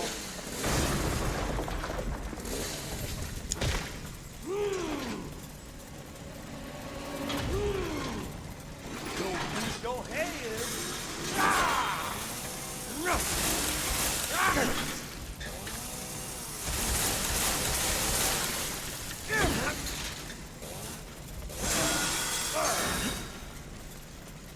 Nice little chainsaw fight to shake things up. Yeah, how long is this gonna last?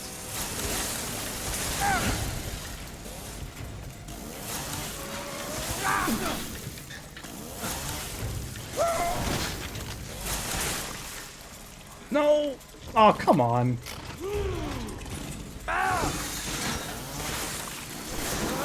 Finally.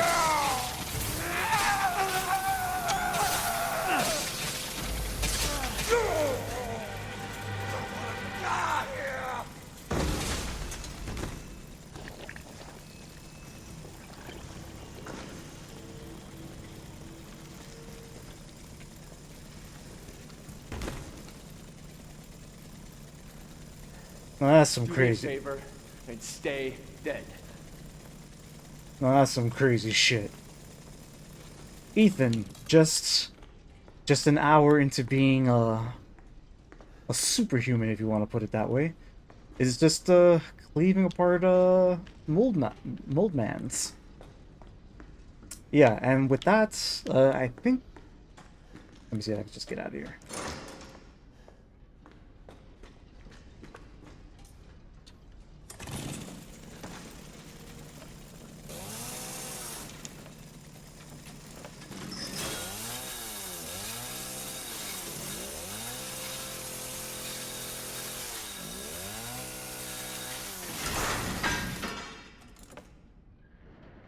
And there goes the best weapon of the game. But yeah, chainsaw and the chainsaw fight with Jack Baker, who we left pretty fucked up. Yeah, that was the first hour or hour and a half into the game. And honestly, you know, after replaying it, one of the strongest starts to any RE title I can think of. Very, very strong. It's right, I would say it goes right up there with, I don't know if the Village Siege from Resident Evil 4 would count, but either way, very strong. And also, I would say the high point of the game, I feel like from here,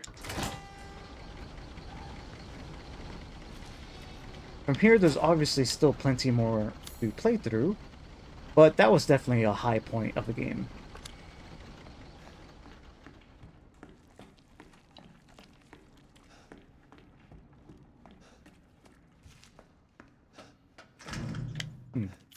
Oh, I never unlocked that, did I? Hey, wait a minute. How do you get into the workshop?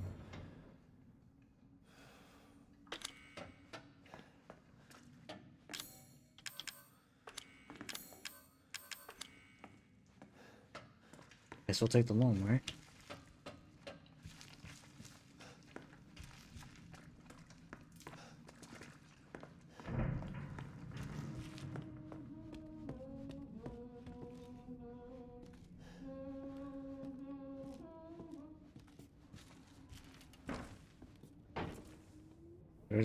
There she is once more.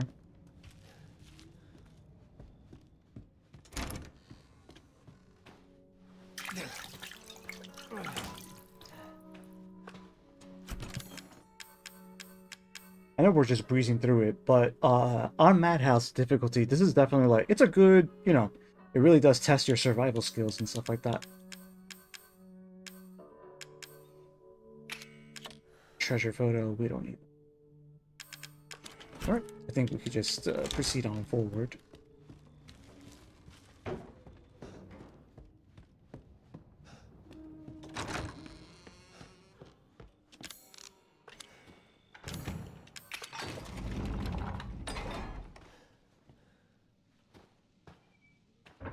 Yeah, so, alright, we're done with the main Baker Mansion, you know, area. Which, funny enough, now leads to a side house that has bugs in it. Resident Evil 1 Residence, anyone?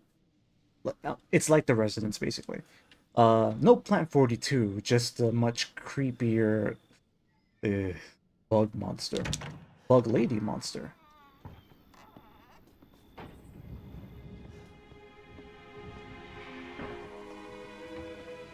Yeah, so this segment's a little cool. You know, you've been cooped up in the Baker Mansion this whole time. And now the question is, can you escape?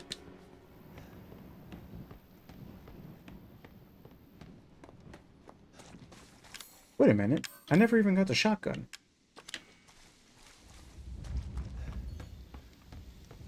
I'm not crazy, right? Let me just go. Dude, I think I may have been misremembering things. This whole time I could have had a shotgun. Let's see. Nope, yep. It is just like Resident Evil 1, where you need to put a fake shot. I missed a fake shotgun then. I know where it is. Okay, look at that. Just like, you know, your... Never mind. Lost my trail of thought. Oop. We do eventually have to come back. I know I've mentioned it several times, but there's a door here that you can't access until you beat the other house of the game. So in essence, you have to return back to this mansion. Again, just like Resident Evil 1. Guys, there's so many tie-ins.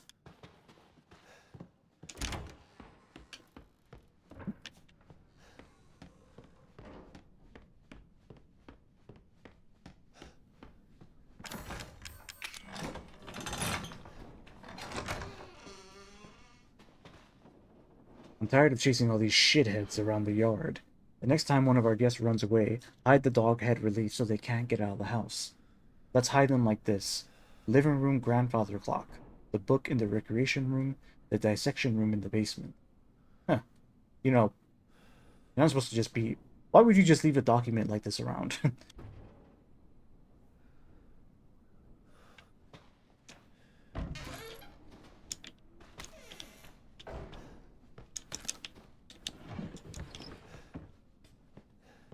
Alright, so we're safe from Jack, because he's effectively dead right now. And we can go... Wait a minute.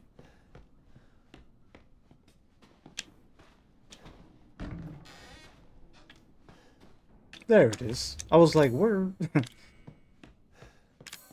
I need space.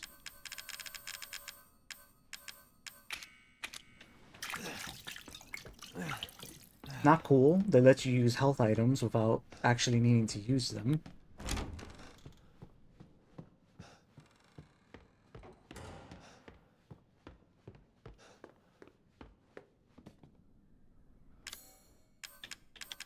Come on, guys. It's fine. We don't... Convenience.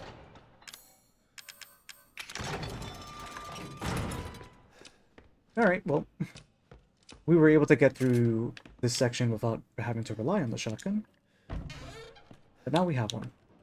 I've always been a shotgun fan myself. It's always been my favorite weapon in the previous RE titles. Alright, so, you know, now that we have a shotgun, like I mentioned, this is very... as we play through this, I'm just getting constant callbacks to Resident Evil 1. This is reminding me when you first get to leave the mansion, and then you have that little part where you're in the courtyard, and then you end up in the residence where where Plant 42 is. Obviously, it's not one-to-one, but like in terms of the trajectory of like how the game goes, it's very similar.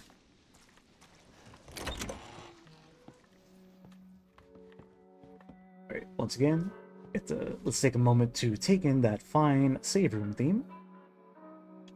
Here we have the antique thingies that act as power-ups.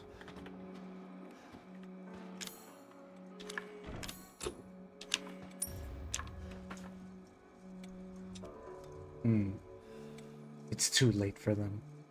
So we know that this is Zoe's trailer. And here's the Baker family, and sadly, it's too late for them. So sad. Imagine being Zoe here.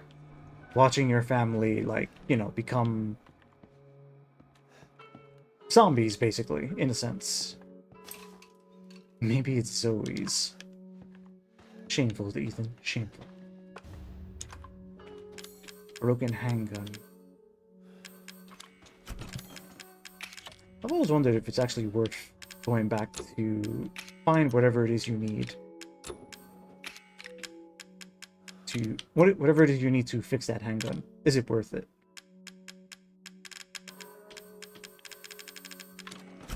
Alright, well, let's see what my coins get me.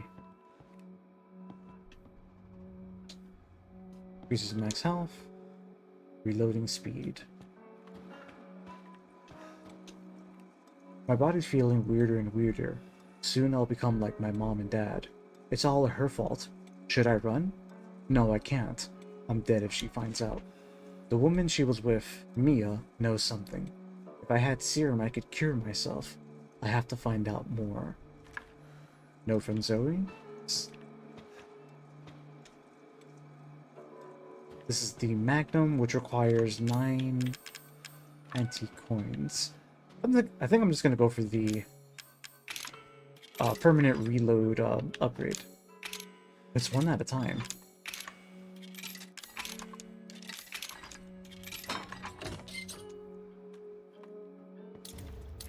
Ooh. Damn, Ethan's stapled arm just looks so weird.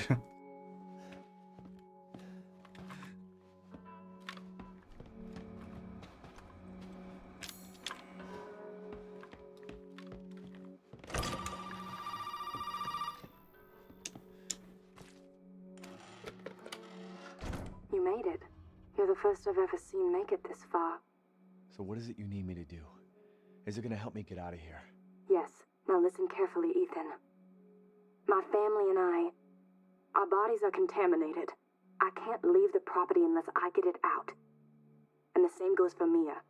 Is there a way to get it out? We need the serum.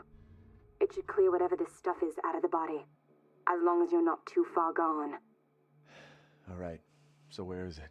If I knew where one was, I'd already be long gone. But I have a feeling my mother has hidden some inside the old house somewhere. So if we get this thing, I can help Mia and we can get out of here? Right. And so can I. The old house is near the water. You can't miss it. Alright. I just hope you can handle my mother. Your mother? Be careful. They'll be looking for you. Yeah, so at the pace that we're currently going, I think I can honestly get all the way up to the final Jack fight. And then from there, I'm just going to reload a save and play the ending, because, you know, everything after... I find everything after the final Jack fight to be, you know, the whole ship and all that. It sucks. I mean, it does have lore, so it is of course worth playing. But I think at that point, we got the gist of Resident Evil 7. So, Resident Evil 7, honestly, after getting a chance to replay it, I actually didn't realize how similar the gameplay structure is to Resident Evil 1. So, you know, that's a great thing that I'm realizing for myself, and I'm glad I was able to discover that on stream. Alright, let's continue through. So, just like RE1, we are transitioning from the main mansion to now, I guess you could say, the side mansion. The residence, whatever you want to call it.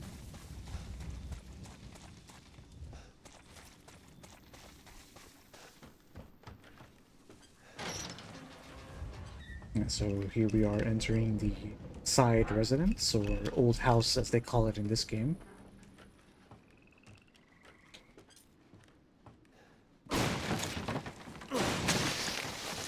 Oh.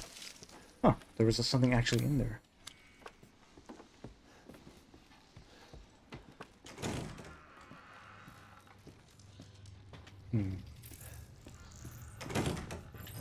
Let's see how quickly we can clear this. I really am trying to get to the final Jack fight. But of course, we're still gonna appreciate things as we go through. She's upstairs. Don't go up. I remember this is the part with the bugs. So RE1's residents had... Oh! Shit! Damn it, these bugs attack. Damn. So RE1's residents had big-ass spiders, sharks, and a big-ass plant. Here we got a lot more bugs. Straight-up bugs.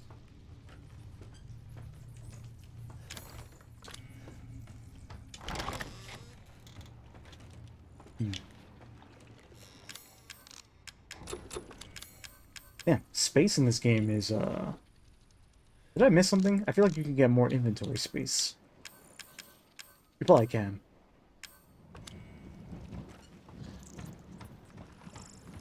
It's fine. We do not have to be ideal psychostimulants.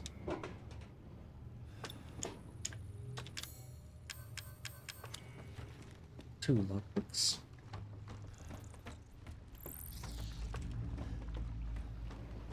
If I remember correctly, what we need to get our hands on is a flamethrower. Ugh. Look at these things. Look like giant cicadas.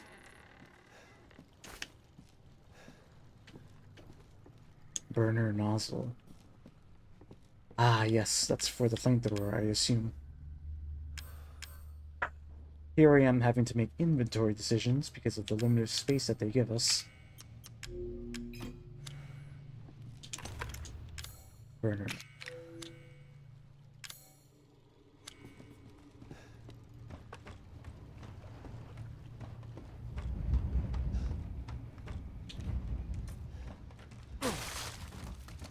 Yes. Oh, shit. Oh, no! Damn, I forgot how much Resident Evil loves its bugs.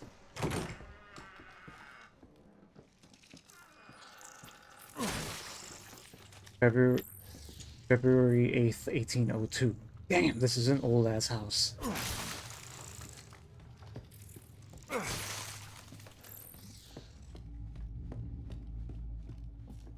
I feel like I'm going in circles.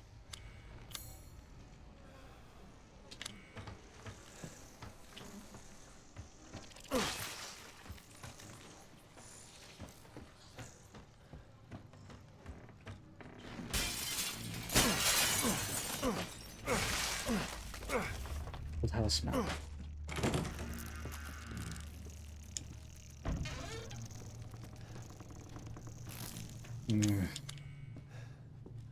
Yeah, if you hate bugs, they definitely got you here. Ooh. I believe there's a save room over here. Oh yes, finally. Yes. Okay, so it is just you know, gameplay progression gets you more slots.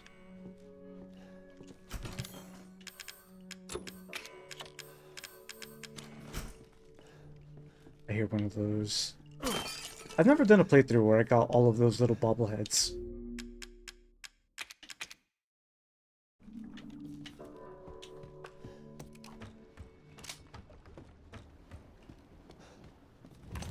Okay, honestly, I've been enjoying the game so much that I'm more than happy to play all the way up to the Jack segment.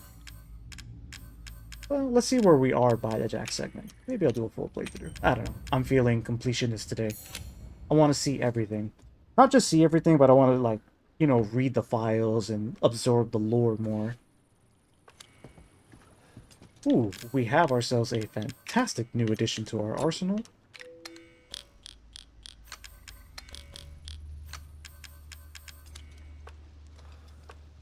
Organizing my inventory. We have ourselves the flamethrower. So, another not a callback, but I think something that they did very well is that for those of you that love guns or love weapons, Resident Evil has always been interesting in the types of weaponry it gives you, and this game is no different. Case in point, look at this flamethrower.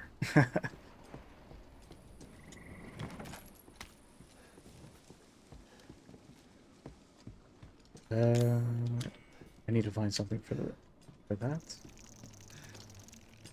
Now that we have the flamethrower, we can progress through two areas that I remember.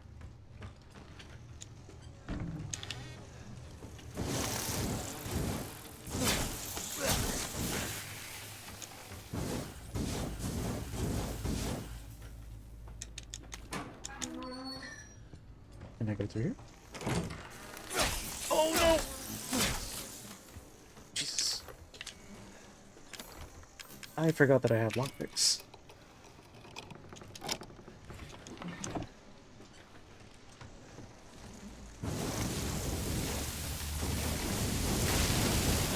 I know it's this little thing that's causing all the issues. Yeah, so now that we have the flamethrower, we can we can destroy those hive nests.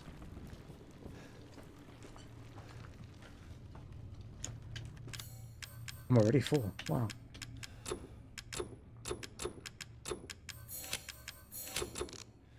It's making space. Oh no, those are flame rounds. I thought that was fuel.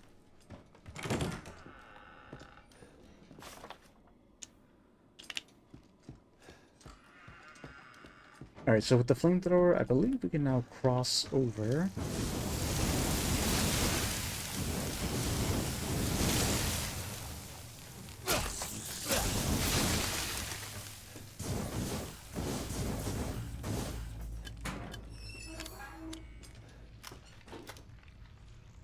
Yeah.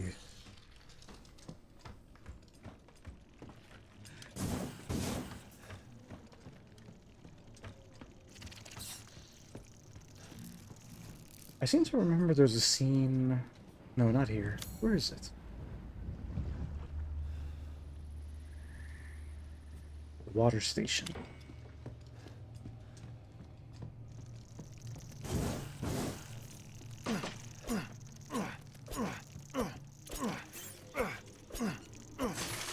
Ha!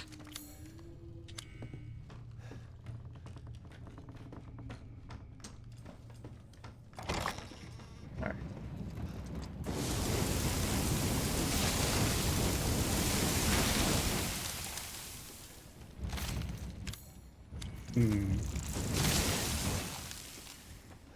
Hmm. Where the hell do I need to go? Okay.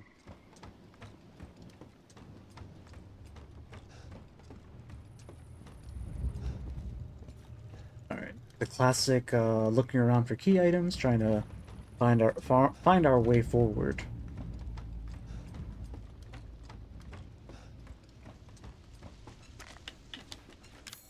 Never actually used the psychostimulants.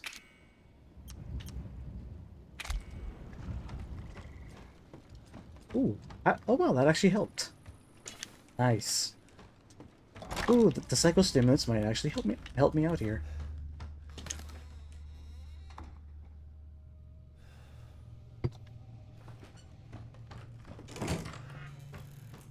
What's here? Oh dude, this is cool. I just know where everything... Oh, I did not see this.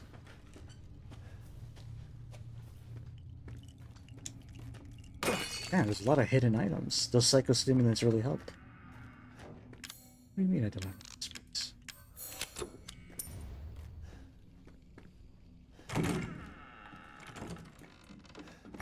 Ethan? Oh, Ethan! is that actually her? No more bullshit, Mia. I want some answers. I know, you're right, and I always wanted to tell you, but I can only remember a little, and the rest is just gone. Lucas. That's right. You mind if I borrow mommy for a little bit? Why don't you stand there? Do something! Ethan, help! Damn it. We have Lucas there.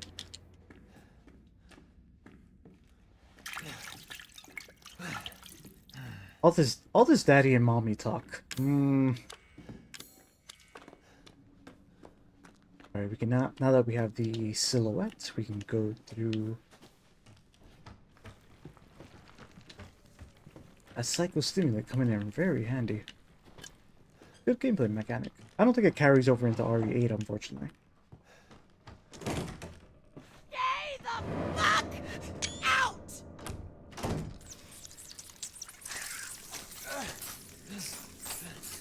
Marguerite.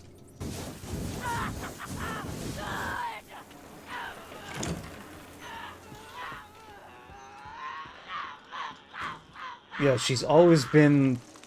I can't with her. All right, you piece of shit! I've had about enough of you! Ew, she's got a mouth on her. Aha! Shh. Nope.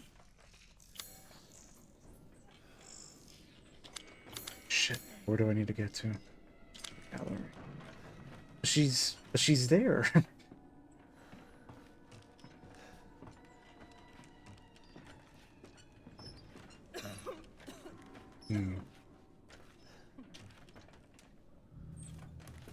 Shit. Yeah, so in a way, reintroducing that scary sneak around element.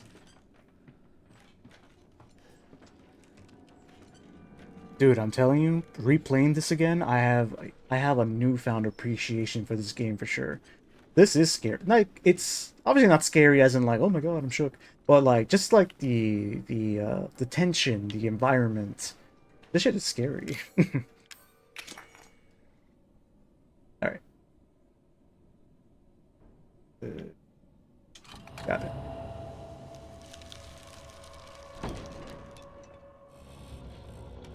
That is a cool ass puzzle, but just like most puzzles, it makes no goddamn sense.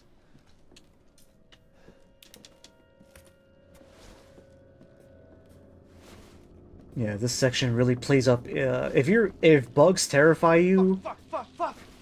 yeah. Ugh, Jesus, fuck. centipedes no less.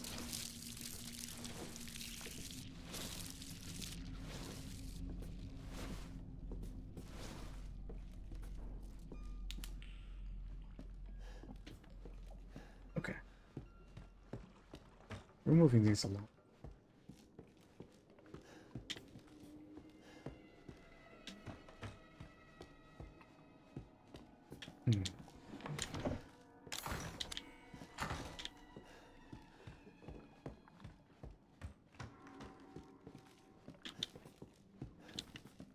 Down I go.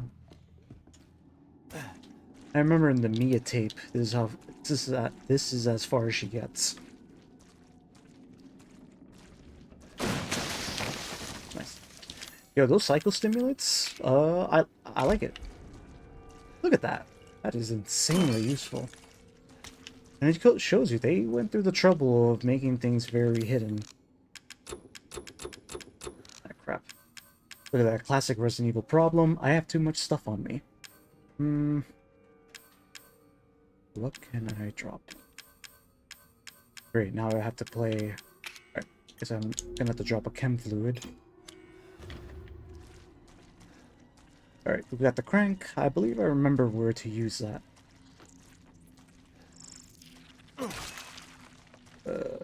Fuck these bugs. Fuck these bugs.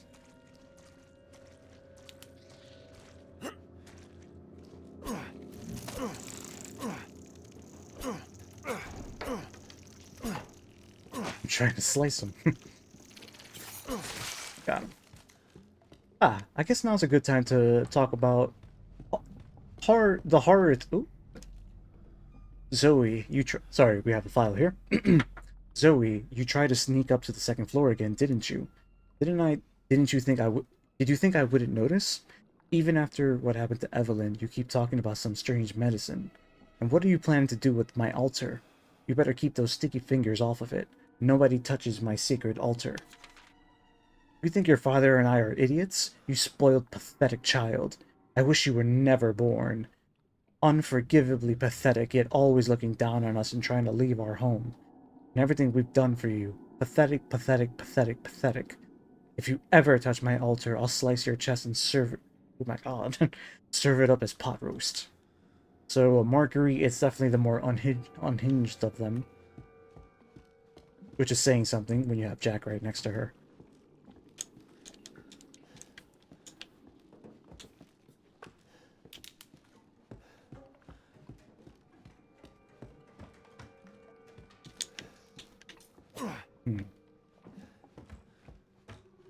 Am I gonna have to go back the long way?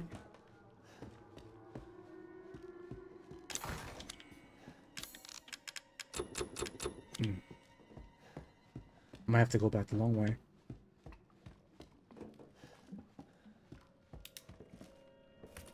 Oops.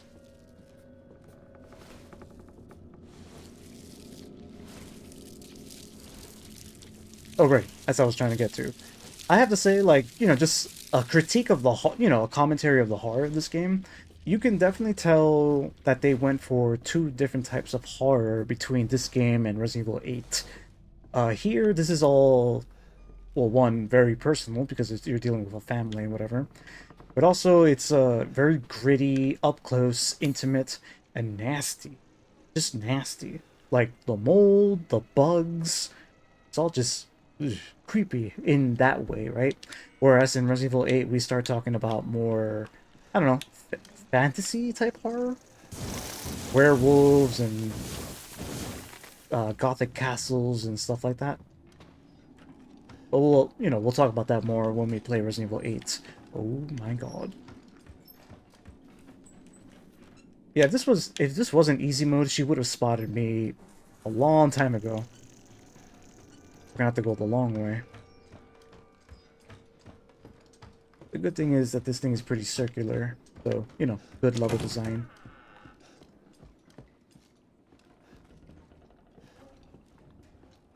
Wasn't there something here? It's not.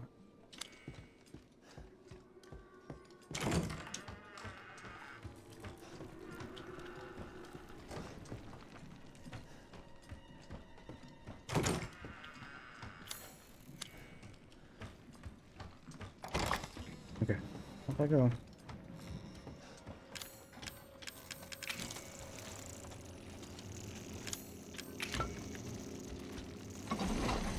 Shout out to easy mode for being a nice little stroll. I'm actually just enjoying. I'm just enjoying the game versus having to worry about surviving and all that. Ooh, a lot of stuff here. All right, we're gonna have to start dropping some things. Yeah. Not like these antique coins matter to us right now.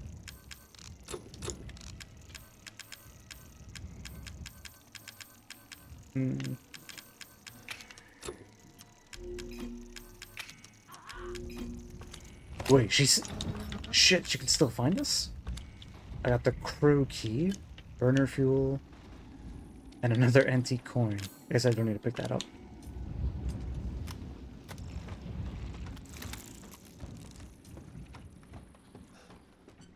Alright, so the crew key, I believe I remember where I need to go. Oh my god.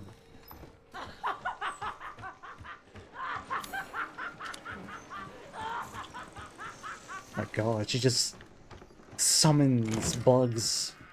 She's very Alexia, if you know what I mean. Alright, back to going the long way. Oh.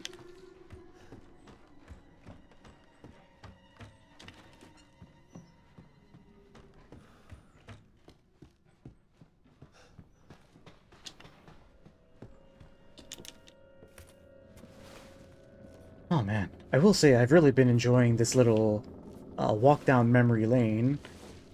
Again, it had been like 8 years. 8 years since I played Resident Evil 7. I'm glad I sat down for this little playthrough. I'm really appreciating the game way more than I once did.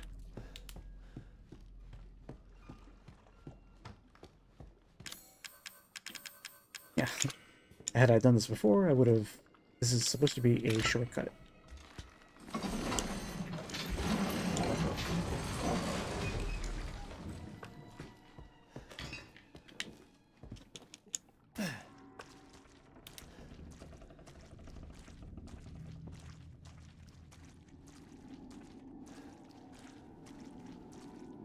Wait, oh no, why am I... Sorry, went the wrong way.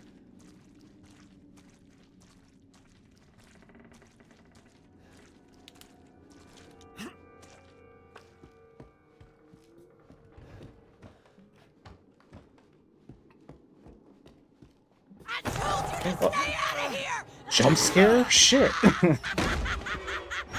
Jump scare much?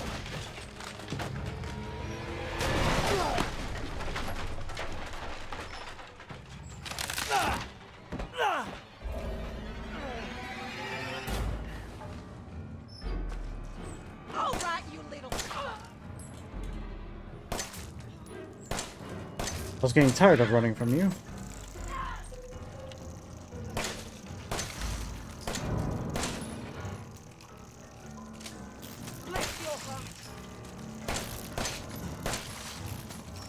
I'm not used to playing first-person shooters. It feels kind of weird.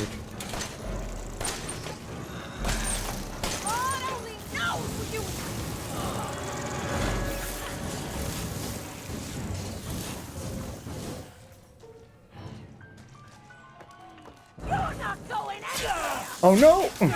Oh, I thought I could go. You hear me? Beyond the pale! Eat well, my pretties!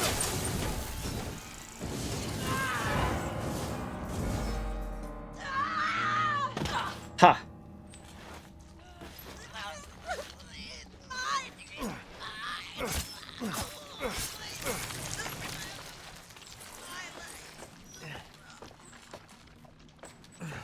Ew, you can see like the warts from the insect bites on him.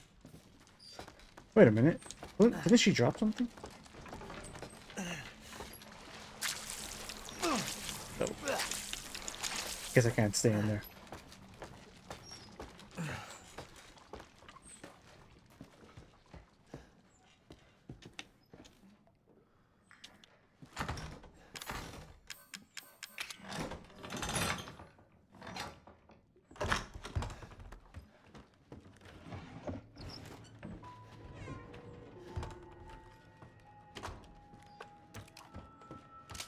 They're getting a little archaic.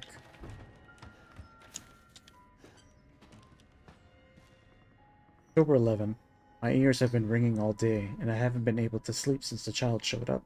It's like Zoe says, there's something strange about the child and the woman she brought with her. October 15. I'm seeing things, hearing things, can't stop feeling nauseous. I went to the doctor in town, and he gave me an x-ray. What's happening to me? October 23. The child gave me a present. October blank. I put the present in the secret room at the back of the second floor, where nobody will find it. The arm is a sign of the child's trust. The arm will lead us to happiness, and anyone who corrupts that happiness, I won't allow them to live. Okay, sheesh.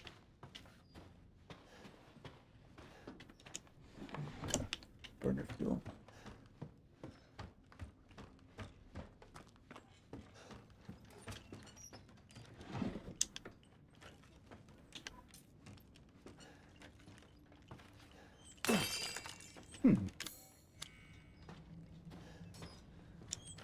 Yeah, so we need to go back for Marguerite now.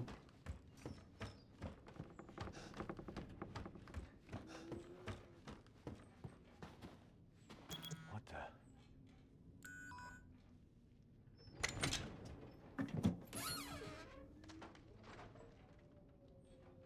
Regarding the series serum, the following items may be able to synthesize serum.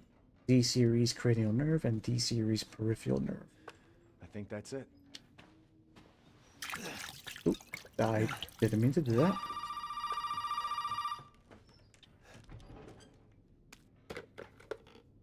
Well, did you find a serum? I just got done dealing with your mom and her fucking bugs. Wish you could have warned me. Sorry about that. What about the serum? I haven't found any, but I did find out we need to make one. A D-series head and an arm. This can't be right. A head? I think I have that around here somewhere. You do? I don't know about the arm, though. Have you searched the whole house? No, not yet. I still need to check the second floor here. All right. Check it out. Meet me at the trailer if you find it.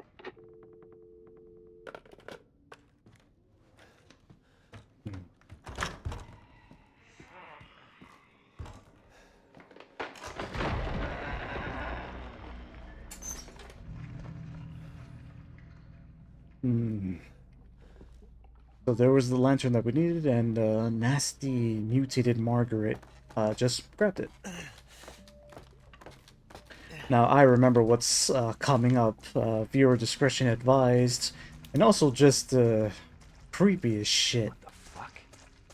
Well, that's special. Ethan's commentary.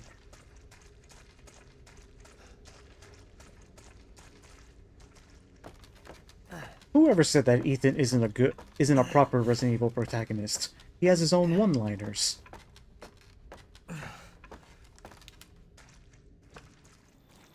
Alright.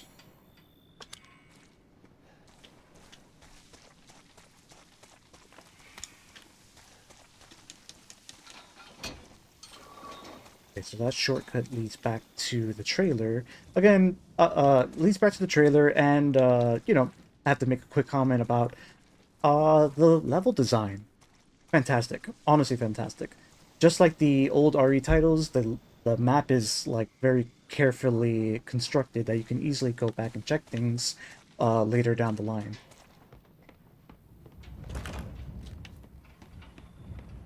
Alright, and with that being said, sit back and enjoy this very unsettling fight.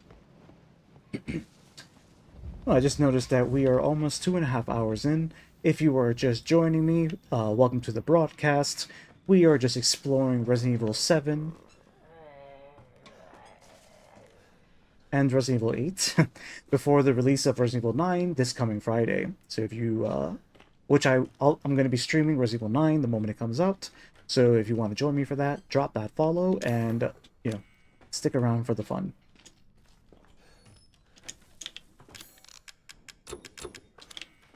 Alright, so just like in typical RE fashion, bunch of healing items and ammo, so we know what's coming up.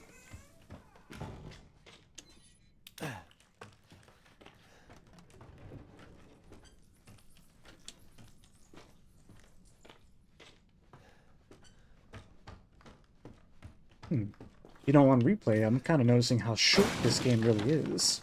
Because this is already, like, I would compare this to the Plant 42 fight in Resident Evil 1, which is effectively the end of the second phase of the game, which we're about to reach.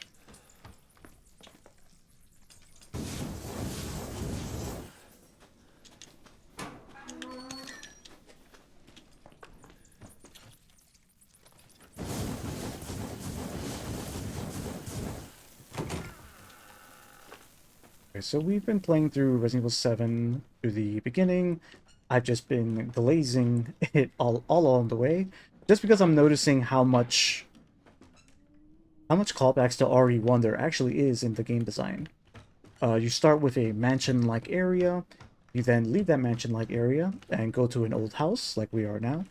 And now we're gonna face this game's Plant 42, basically. I forgot how to trigger the fight. Keep in mind we are playing in easy mode, so, you know, the point here wasn't for a challenge. It's kind of just a nice stroll through the game and just taking in what made Resident Evil 7, like, you know, great. Ooh, jump scare much?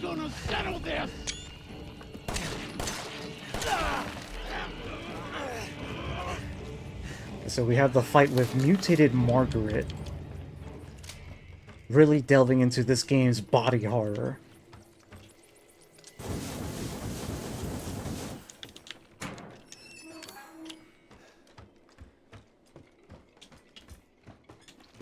Here I come.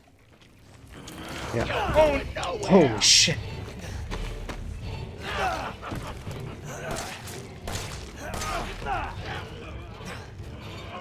Pretty sure if you don't shoot her there, it's a one-hit kill.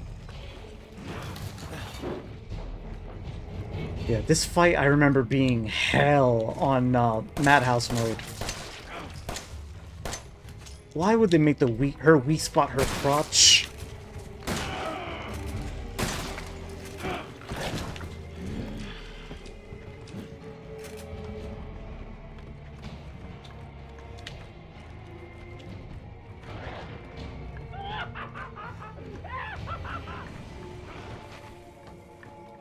Yes, that's exactly what I want to be hearing. Oh no, I forgot. So Margaret creates bugs if you ignore her. Ew, where is she?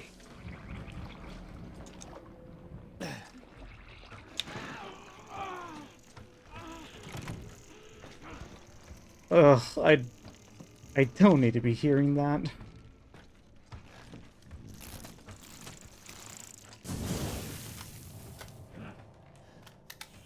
Where is she? Settle down. Settle down. Damn, Margaret's creepy. Come on now with me. We're gonna settle this. I would love to. Oh, dear. Eh.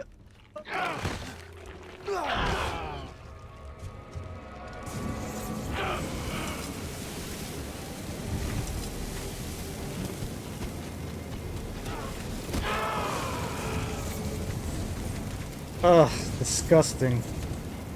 Is she dying? Not quite. I'm sure we did a lot of damage though.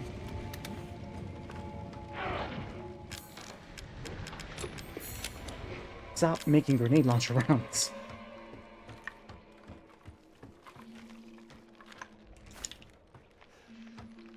Here I come. Oh god. Let's see you scamper your way out of this.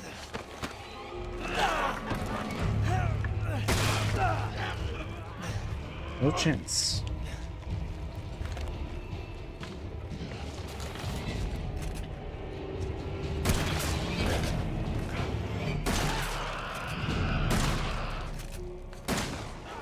She sounds like a titan.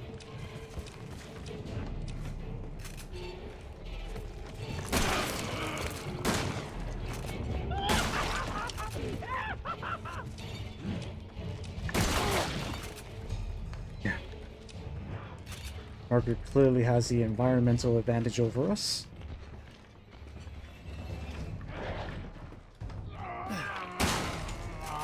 Oh, no, don't do that. Where are you?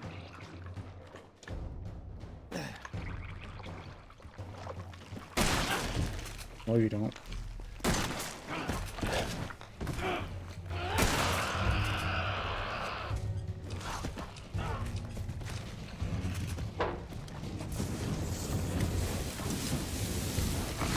Oh, sh! Doing that, none. I have you. Ah!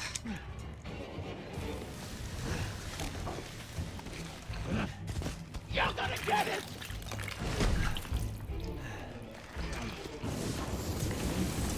You have to burn her across specifically or something? He's down.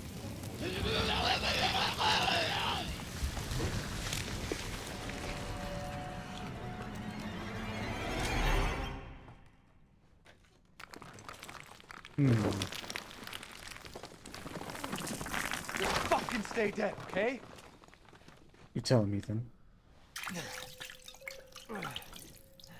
Yeah, so there was mutated Marguerite, and notice the way that she died. She calcified and just crumbled apart. Get used to that. We're going to be seeing that for both this game and Resident Evil 8. We have the lantern. Alright, so that was this game's Residence moment. To me, anyway. And, you know, now that you have key items that you obtain from here. More calcification. And now that we, you know, we have key items from here, we can, now we go back to the original mansion, unlock some doors, and progress our way through.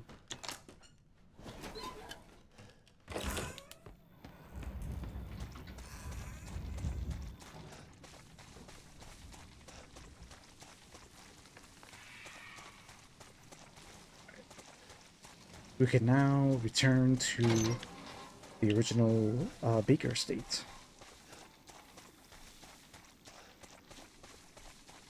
Alright, so again, once again, I'll do a RE1 callback. This feels very similar to when you beat the residence and now you return back to the mansion. No hunters this time. Oh, I'm jumping ahead of myself. We have to go back and get the second floor key item.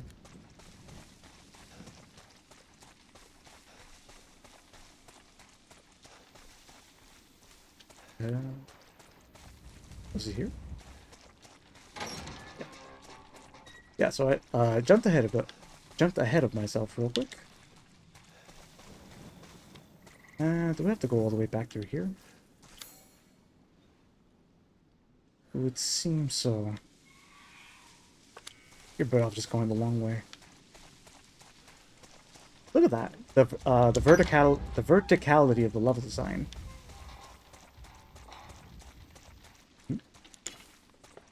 What is that?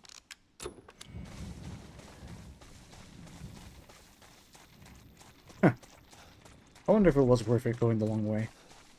Same result. We're making good time anyway.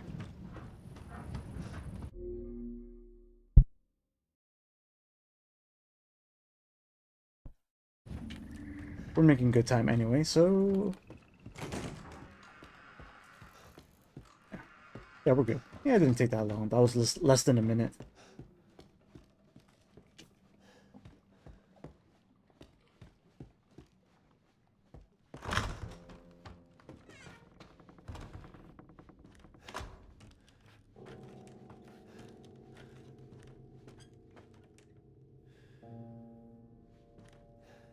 This game masterfully uses sound design. I love it. Oh. Huh. I thought someone would at least be here.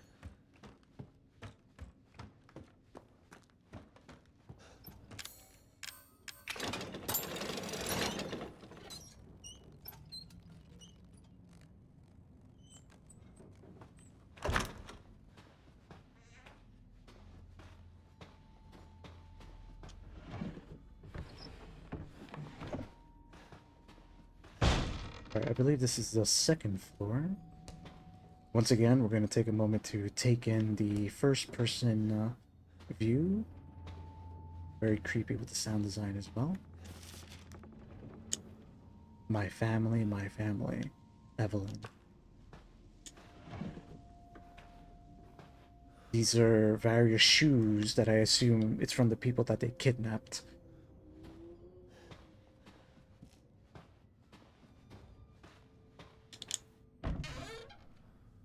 Oof.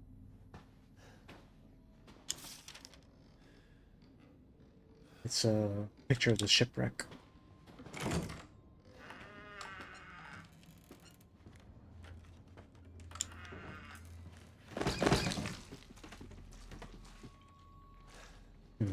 Big mold room. There's something wrong with her.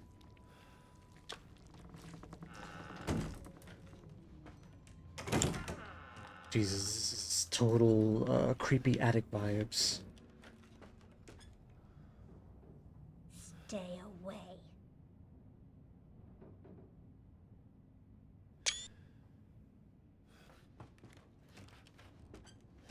I'll give him credit. That's kind of unsettling. How the screen just went dark and you just hear "stay away." I believe this is our first encounter with the mastermind herself.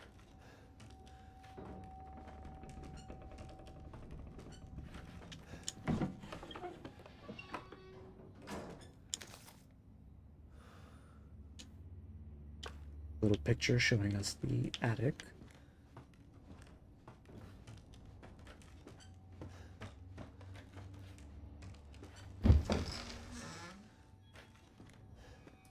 Great doorway.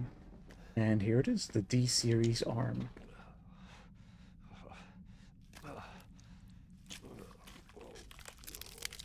Oh, God. I guess this is it.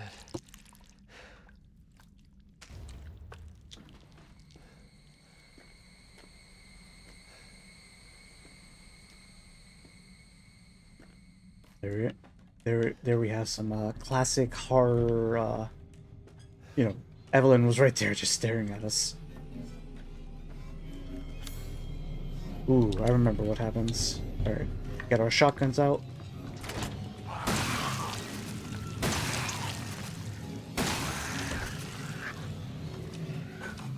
Alright. We have Eveline sending Molded after us. This part, very effective on Madhouse mode. Not that scary in this mode.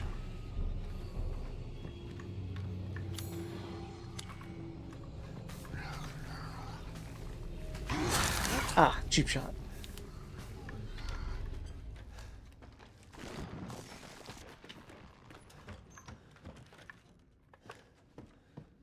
It's like most other titles, sometimes your best option is to just run straight through it.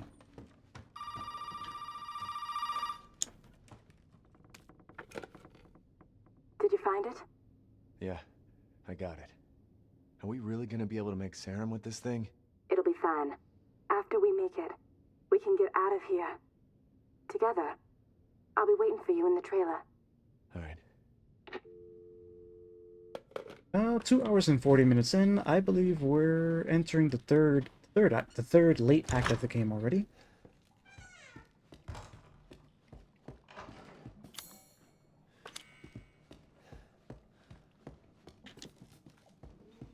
Alright, our business here is done. We can return to the first mansion.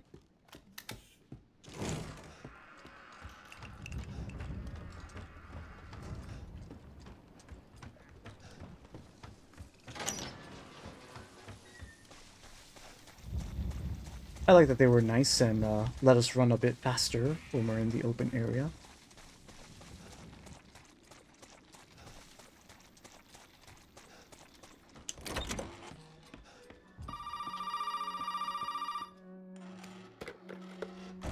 Now where the hell are you? You know, never mind. We only need the head, and you've got it. This is gonna help me and me, right? Hey, buddy! I thought you should know. I decided that Zoe needed a timeout. She and Mia are here with me. And they're keeping each other company. Just let them both go! What do you need them for? Nuh-uh-uh. That's family business, Ethan, and not your concern. Understand? Now, if you want the head, feel free to come by any time and I'll give it to you. But only if you participate in a little, activity I've put together. Just for you. What activity? Oh, I know you're excited, but don't worry. It's not going anywhere.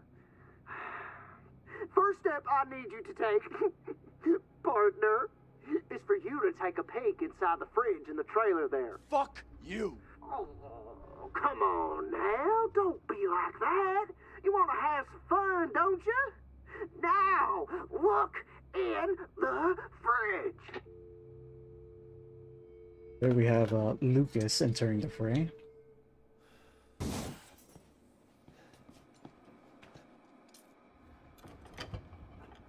Oof. I'm assuming this is the head of someone who morphed into a molded.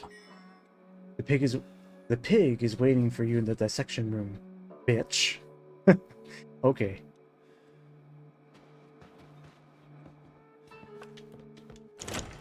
Well, that's a very creative way to send us back into the mansion to explore the rest of it.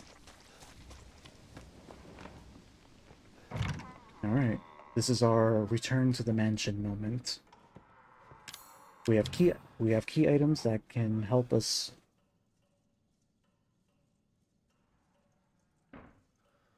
We have key items that'll help us explore the rest of the mansion.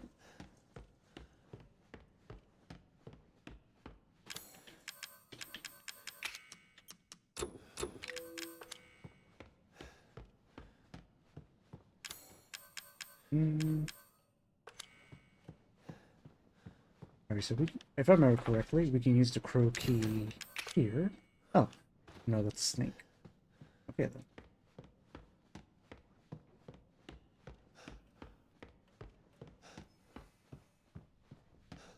I believe the crow key is actually used here as well.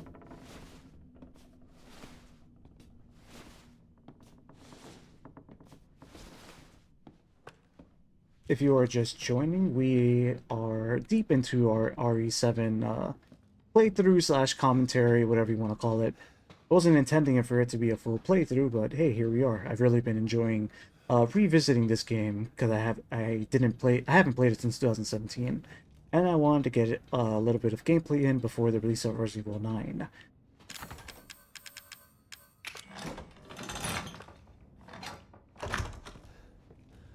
Ooh. Okay, so just like in the other games, you get rewarded for exploring. And we have ourselves a grenade launcher. That I cannot pick up. Yeah, I'm gonna have to come back for it.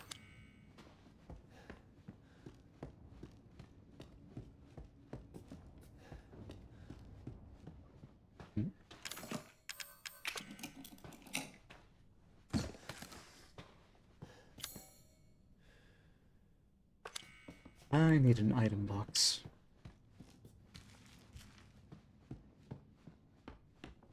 I guess I'll have to go the long way.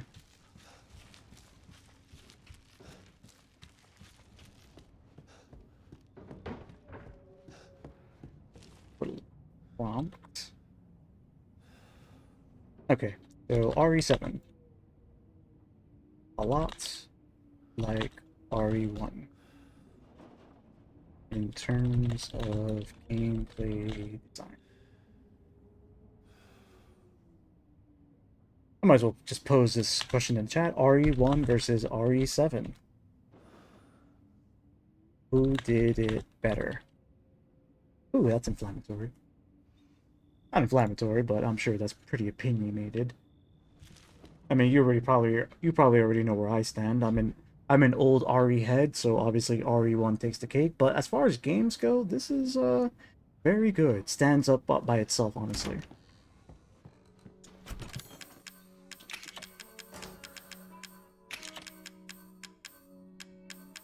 Some inventory management.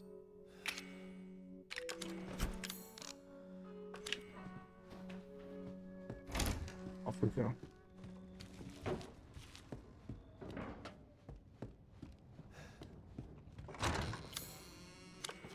Right, there's a... Wow, so they were really generous with weapons in this game. Again, when this game first came out, I was definitely on the crowd of people that was like, this doesn't feel like a Resident Evil game.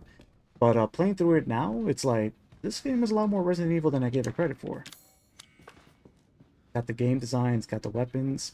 The only thing that put me off initially was, I guess the story I felt wasn't that strong, and the characters were new, so I wasn't really tied with them. But Resident Evil Village fixes that for me, you know, with the whole grand Ethan reveal.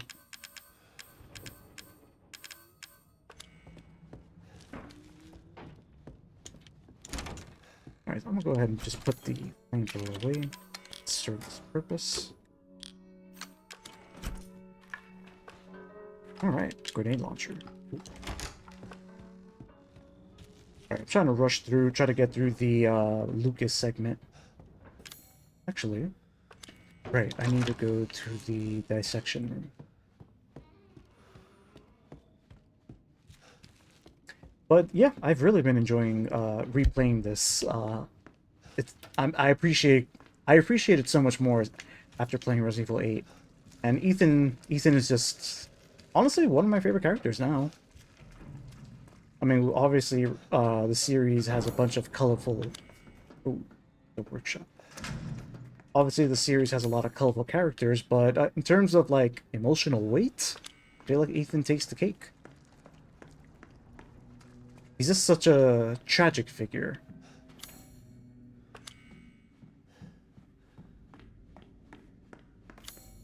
Section.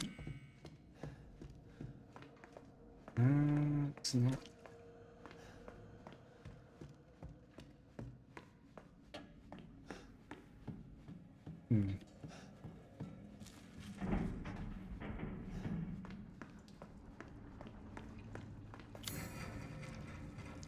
Damn it, what room is it? The dissection.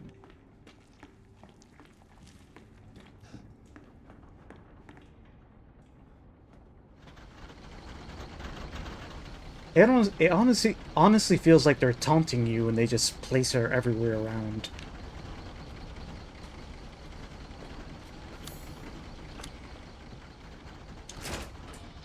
I get the sense she's kind of just staring at you and trying to ask you to stop.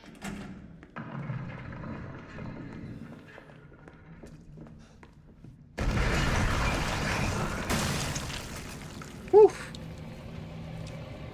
Yeah, that crawler enemy gets introduced way earlier in Madhouse mode, so I'm used to seeing them there. But this was technically the first time you're supposed to see them. They're very annoying. They're basically like the zombie dogs. Fast, annoying, doesn't do that much damage, but, you know, can probably get a couple of hits in before you can kill it. Rigor mortis is sent in. His joints are fully stiff. Prove you're a real man. Stick your hand down this pig's throat. No. Fuck.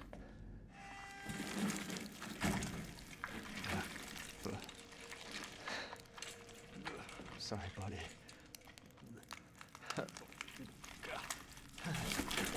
It wasn't that long ago where he gave us that pocket knife that saved us. Alright, we got the snake key.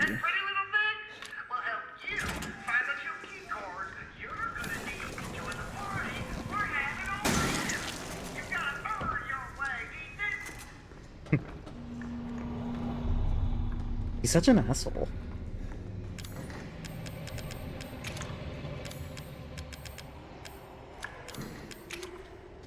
Great, now I have 2 useless keys.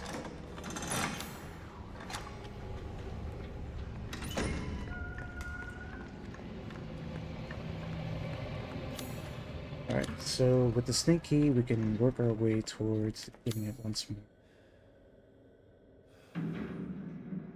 I feel like I'm missing something. I used the key where I needed to. How come I can't access the workshop?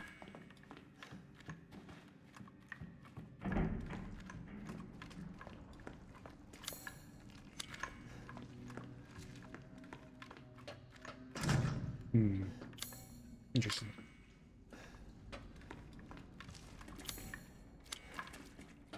Guess I can leave here. I hope I'm not missing anything.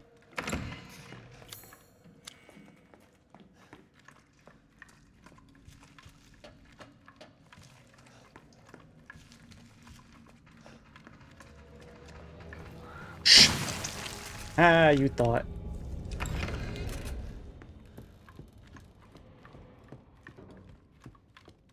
The good thing about easy mode is that I can just freely spend my ammo.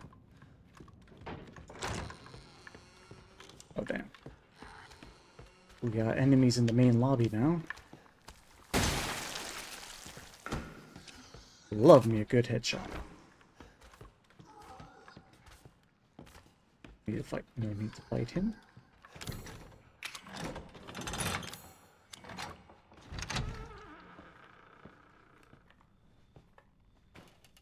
This keeps following us around, haunting us. I believe this is the main bedroom. See a picture of Jack here. April 1980, Jack joins the Marines. So Jack wasn't... So, I like that they go through the... You know, they flesh out Jack a lot. Make you sympathize with him a lot more. But he was a United States Marine, which is, you know, respectful in its own right. Perfect.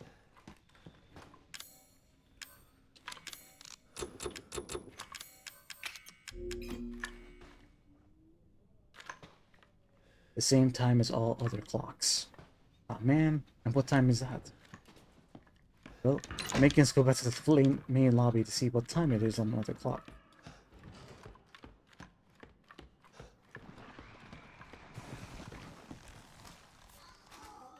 It's like 10:15?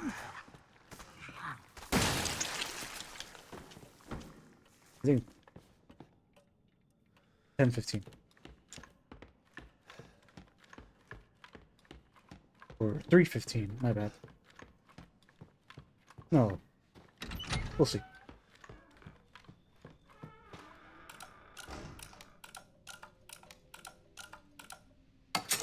Yep.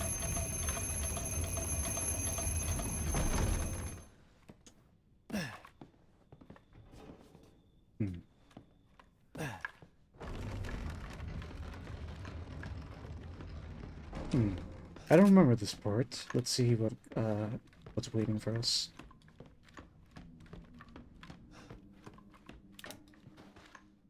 Yeah, of course, Oh my god. another torture room. Got a red key card. Ooh, I would very much like that enhanced ammo.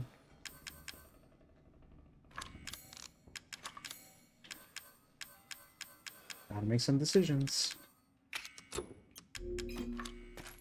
Nice.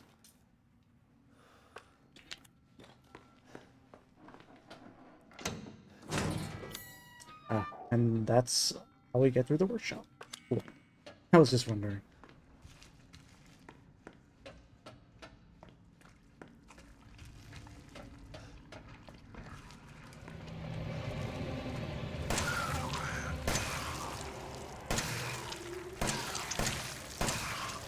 Yeah. Here are two of them.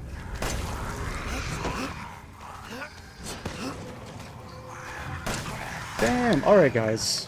It's getting a little too crowded.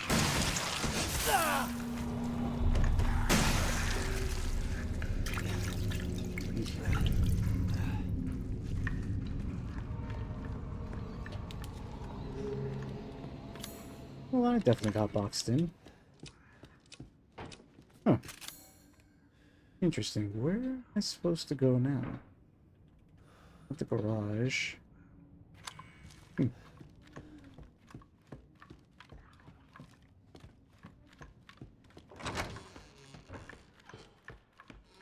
Well, I got one of the key cards. There's supposed to be two.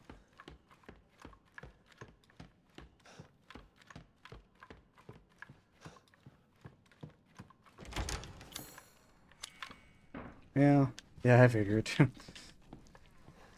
Here we are.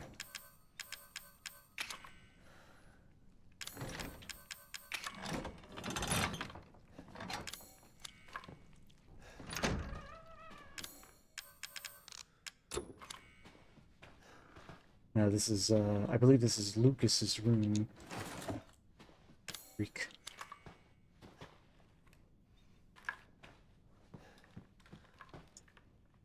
April something.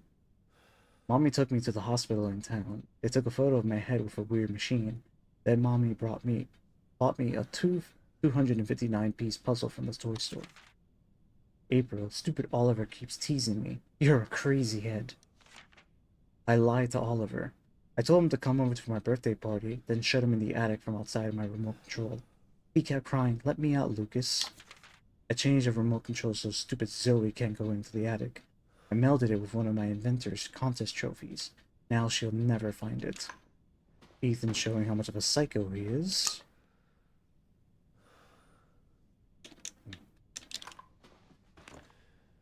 Honorable mention, amateur robotics. So he was a pretty smart guy.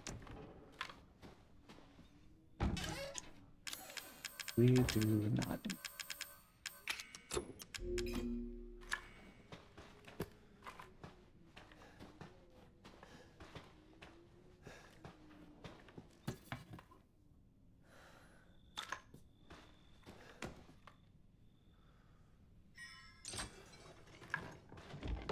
Aha. It really stinks, and some weird juice is dripping from the ceiling. Anyway, since I had time, I changed the remote control trophy again. Now it'll be shiny even at night. Oh, I read it backwards. Oliver stopped his yelling, but sometimes I hear knocking from above. There's Lucas murdering a kid before he ever became infected.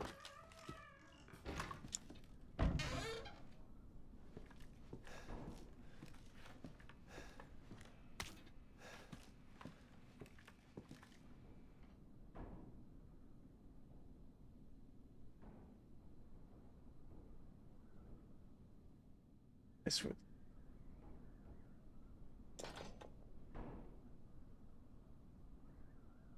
I'll get it.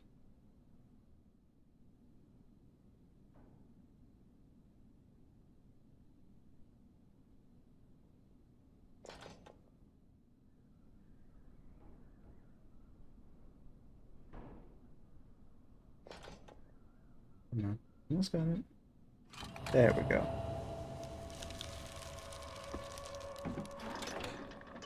Cool puzzle, honestly.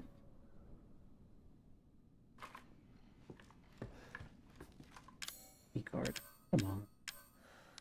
Ooh. Yes.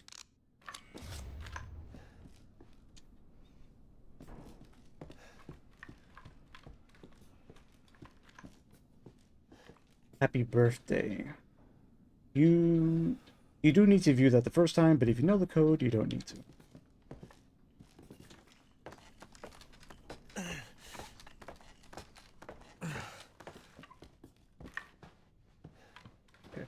So we have our key cards. We can progress to Lucas. Lucas and what you can consider the third act of the game.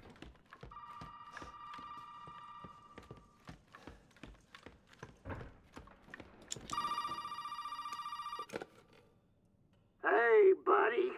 Remember, those 2 key cards will get you into the party. Don't be late now. Let me talk to Mia. No! You gotta show up first. You haven't forgotten where the party is, have you? You can get in from the courtyard. So come on, man. Everybody's waiting for you. Everybody's waiting for you.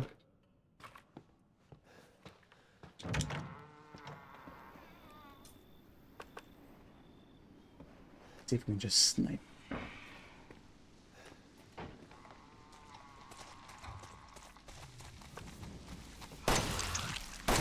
Ooh. The headshot mechanics are pretty satisfying. Oh.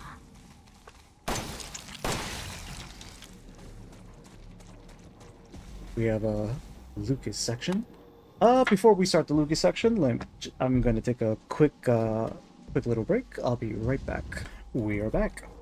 Thank you for your patience. I went ahead and got myself a nice oolong tea to carry me through the rest of the through the rest of the stream. All right. So where we left off, we are about to start the Lucas section. I think this is a good moment to just pause for a second and just comment on how, yeah. So you can definitely tell, like the structure of the game. You start with the whole Baker mansion, then you go to the old house with Marguerite. You come back to the mansion, and now we're leading into a new area. If I had to like give this like an analog to RE1, this would be like when we go to the underground, basically. The underground section of the game, which then eventually leads to the final area. Now, it doesn't exactly work that way in this game, but the structure feels very similar, you know? Alright, so let's enter the third act of the game, the Lucas section.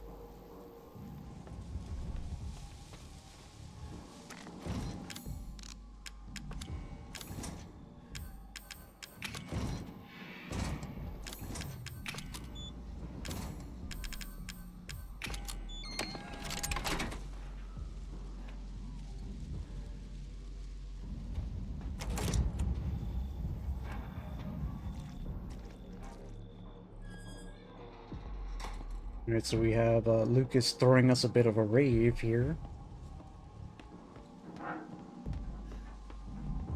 Let's play. Let's play then, sir.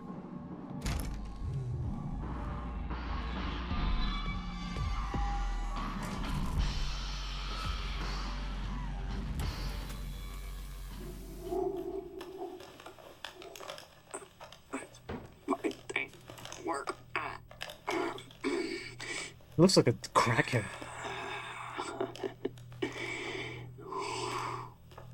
Ethan.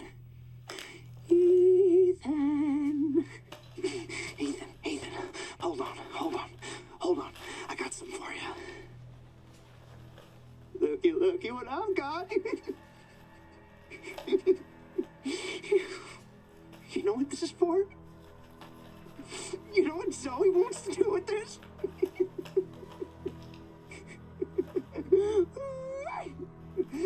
She thinks this thing is special. No, Ethan. That ain't special. This right here is special. You see, Ethan?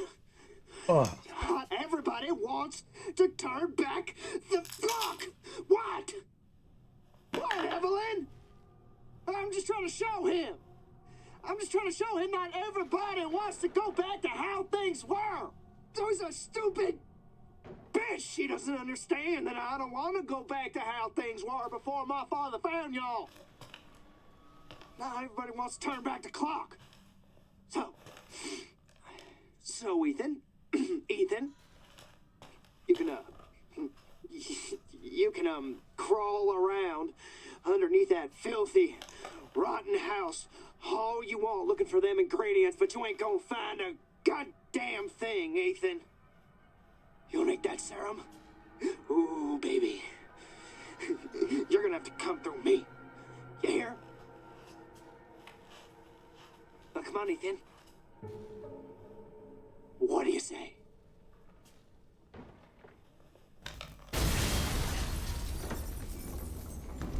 Fuck! Colorful. Gotta say, RE7 has a pretty colorful cast of villains. Jack, and the way he taunts you, and now we have, well, Marguerite too, and now we have Psychopath Lucas, who was a psychopath long before he ever became infected.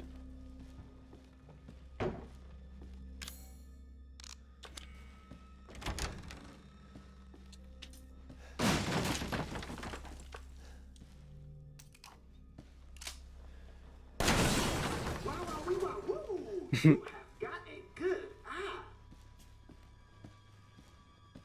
No, this is straight out of Resident Evil 4.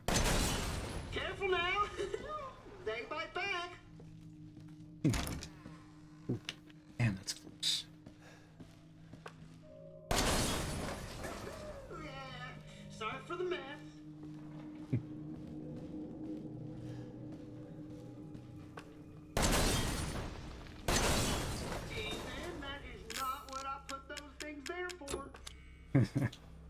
Yeah, I bet.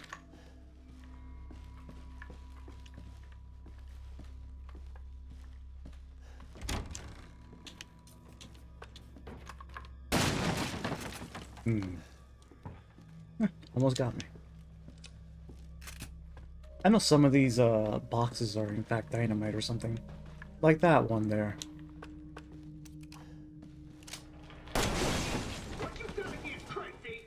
What you got against crates? Oh, nothing, just, up till now, 6 whole games of storing crates to find weapons.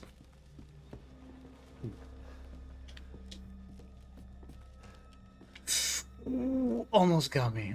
Almost got me.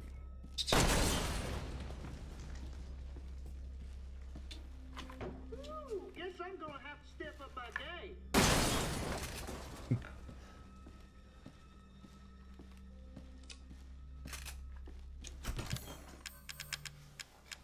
Got a lot of stuff.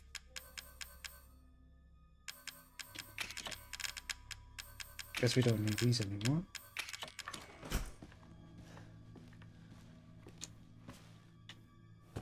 I know. Fucking passwords, right? Why don't you try 0814? No! 0621. No, it's 0514. Oh, come on. Take a chance. You never know. Freaking true. Hey, for my very sound keen viewers, that noise is the same venue music from Resident Evil 3. Small nerd note. Tick, tock, tick, tock, tick, tock, tick, tock.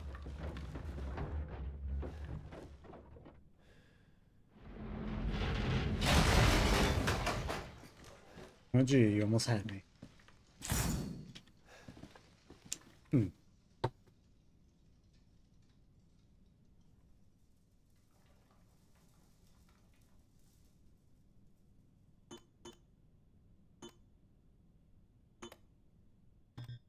I need to find the password. Fine. I thought the password is like... Apparently it's automatically generated. Which means I actually have to get off my ass and try to find the passcode.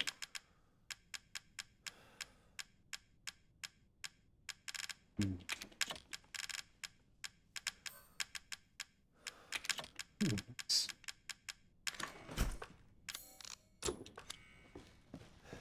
Shotgun it is.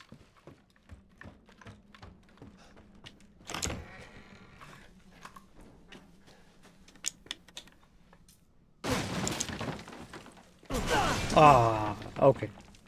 You got me. You got me.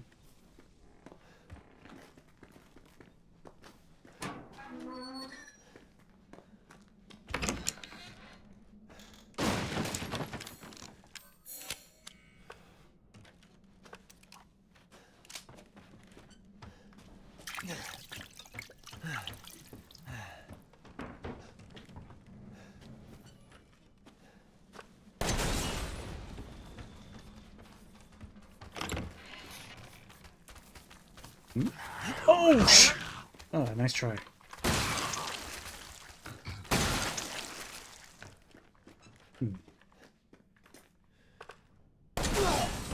Too close.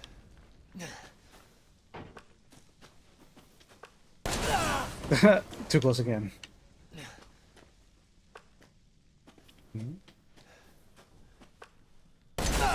Okay, come on. There's no way I hit myself 3 times. Looks like I'm just getting reckless. Hey! Jeez. Of course. Ooh, steroids. Didn't know you could just find it all willy-nilly. Oh, I don't need this.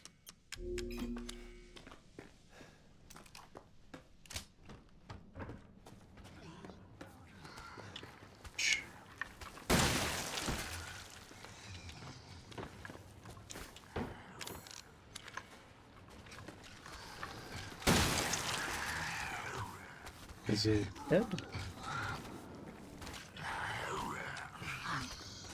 Come on, come on, come on.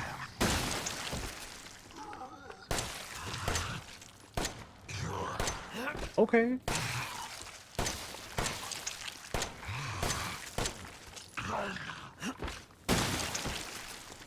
It should not take that much.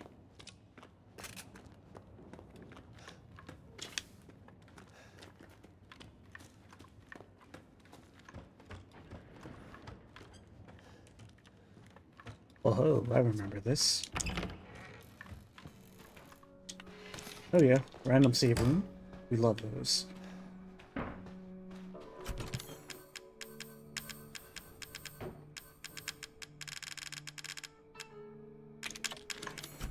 Ooh, I forgot I had these. Psychostimulants. We'll go ahead and save here, because why not?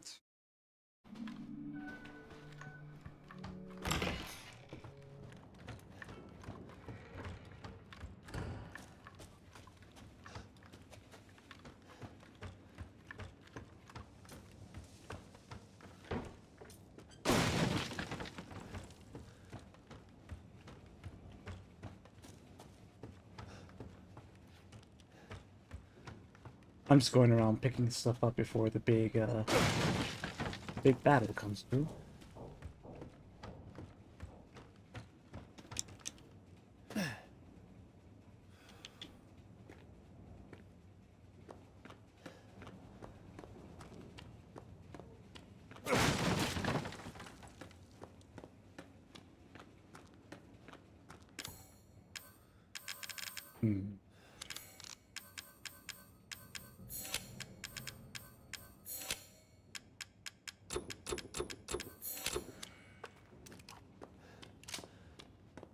And traditional like that.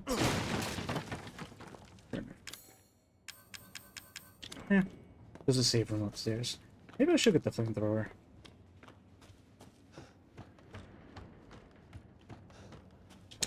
Battery.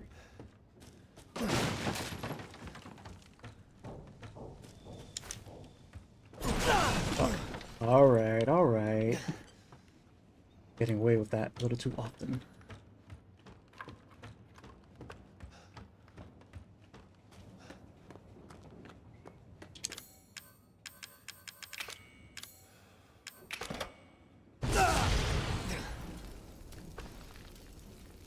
Just booby trap everything, don't you? Oh, I love this part. Ladies and gentlemen, boys and girls, welcome to the bonfire! Oof. Keep it clean, gentlemen. We have rules.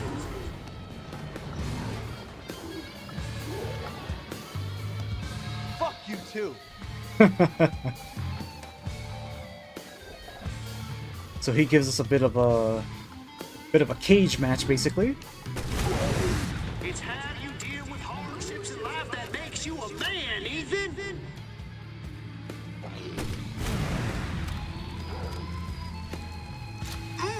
Damn, that's kinda smart.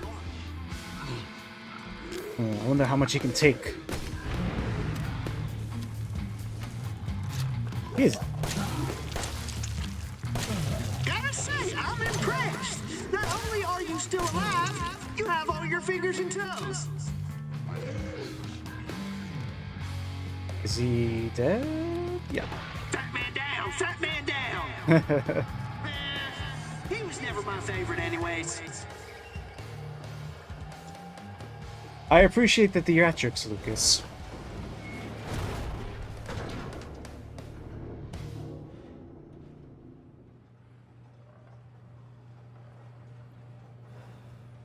Glad to be gliding by, because I remember that fight being particularly annoying on Madhouse difficulty. He either has help, or he just has a shitload of health.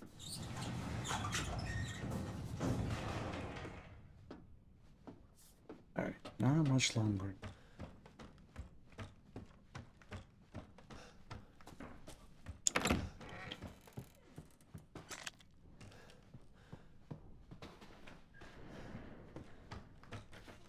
Ooh. In case you don't know, this is the guy that was burned in the Happy Birthday video. I believe it's one of those 3 people that they kidnapped from the beginning. 7500, which is the code for the door. You're next. Oh no, Lucas, what you don't understand? We have hindsight.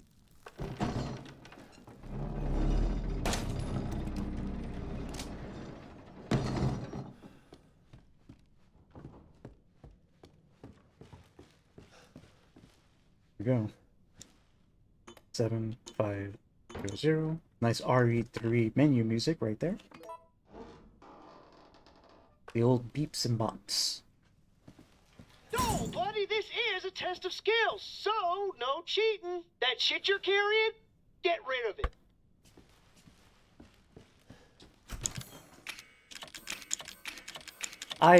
From a gameplay perspective, I like this part because you guys have to drop everything by, you got no defenses, and you gotta rely on your wits.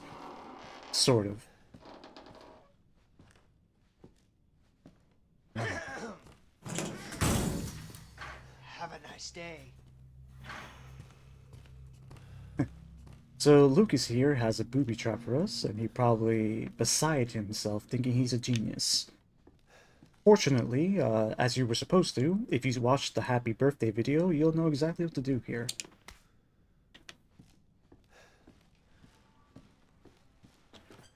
Yeah, so classic puzzle. You just get to, you know, look around and solve little doohickeys.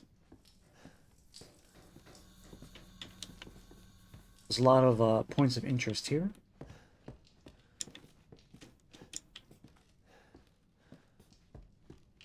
And all you start with is a candle.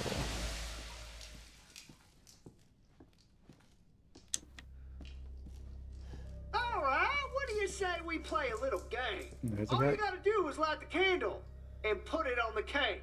Kiss my ass. Ethan, language. There are children in the building. Somewhere. I think. I'm not sure anymore.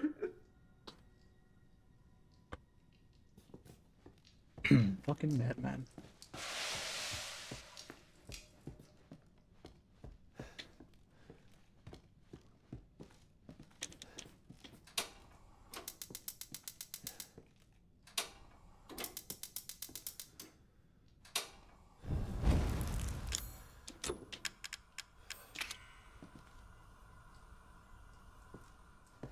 I'm trying to remember what to do with this candle. Can I burn this? Yes, I can.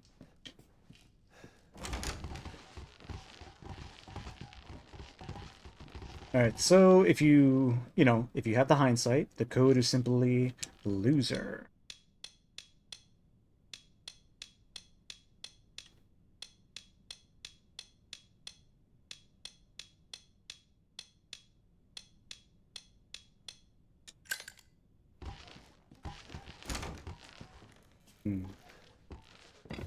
With that, you get the valve handle, which is all you need to get through.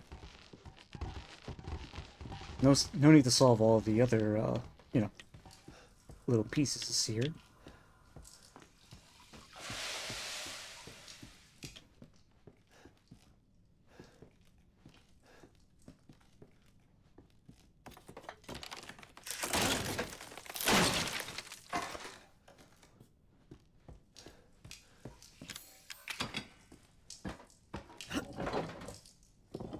Ethan's stapled hand still creeps me out.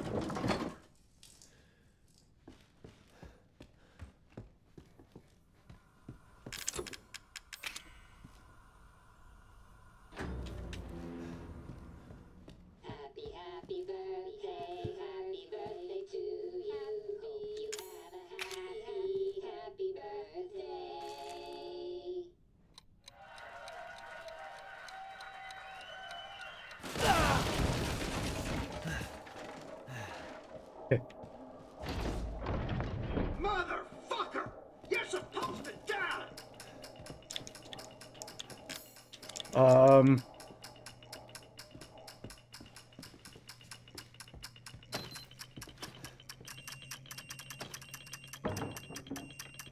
Ooh, I almost forgot what to do there.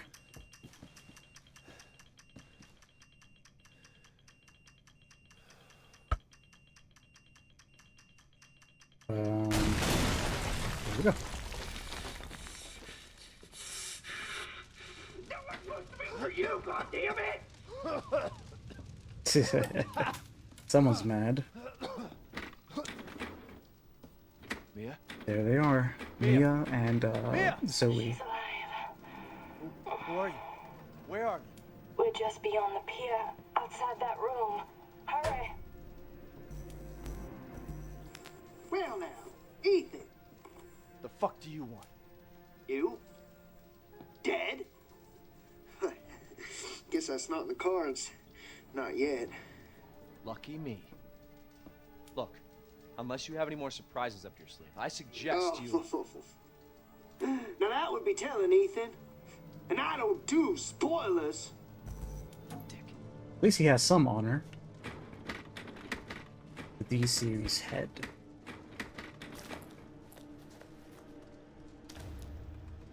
Finally.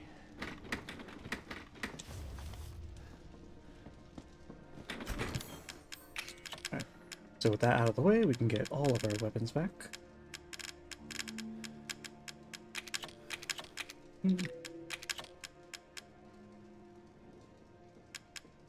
Huh.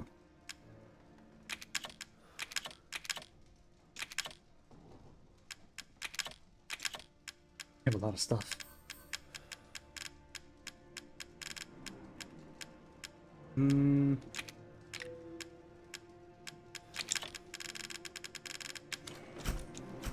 And the key items. Alright, off we go. Alright, so we're heading into the... It's not on it. There we go.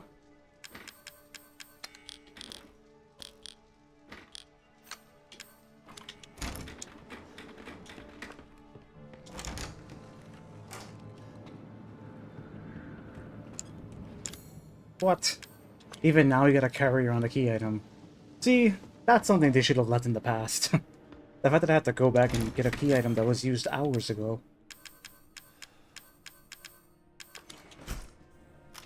Just reload while I can.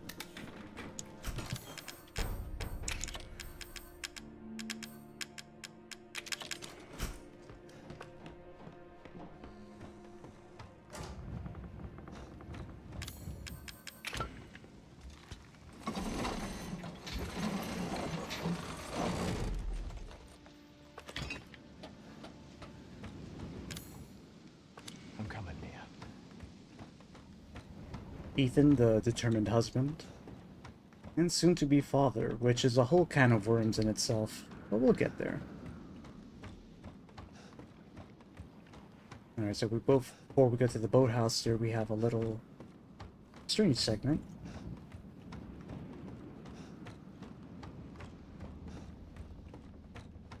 Little bayou action.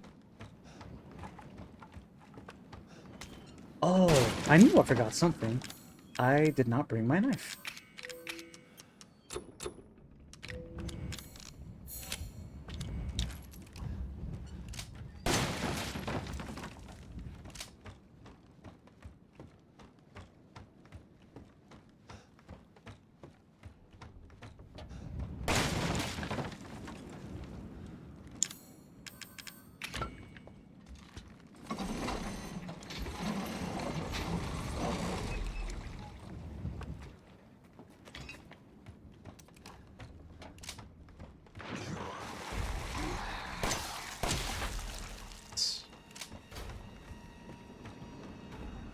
Shout out for the game having a good easy mode. Nice casual stroll.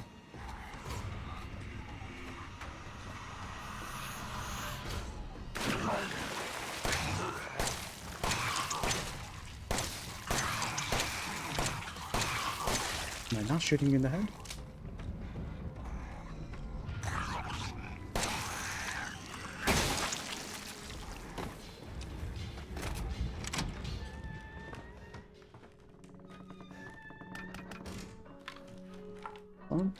Classic Resident Evil motif. Just give you a bunch of ammo, so you know what's coming up now.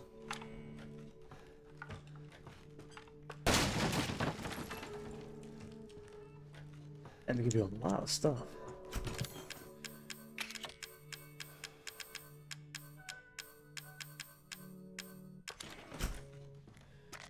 Take those stimulants.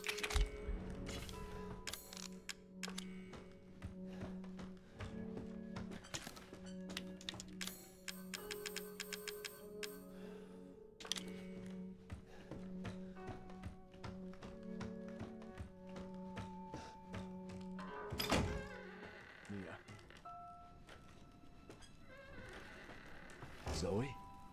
Zoe, Not now. We don't have the time. Do you have both ingredients?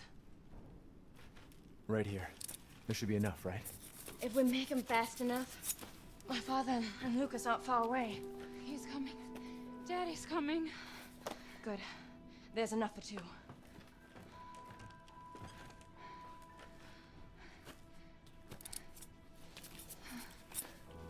So after we make the serum, what's next? There's a boat outside. We'll take it through the swamp. But neither of us will get very far without the serum.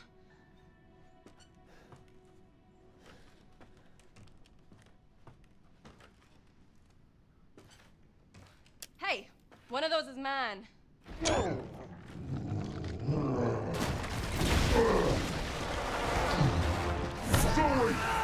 Get your ass back to the house! Get your ass!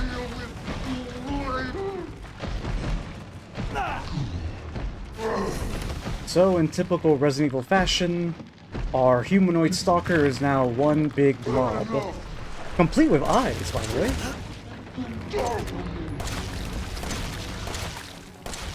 Now you're playing against me with my own blood. This is getting old, Jack. Nice.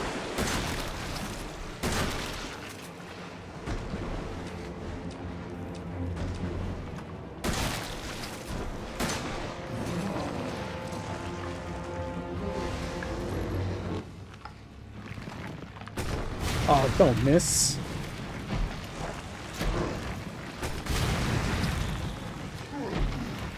So Jack very strangely has... He looks like a G-Virus monster now.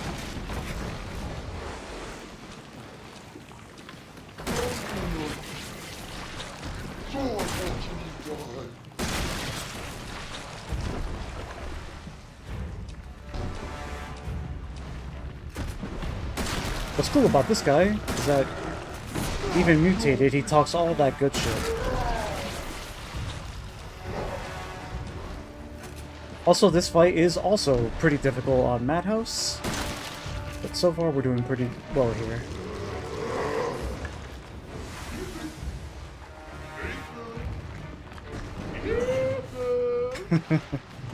Classic Jack just taunting us as he tries to kill us.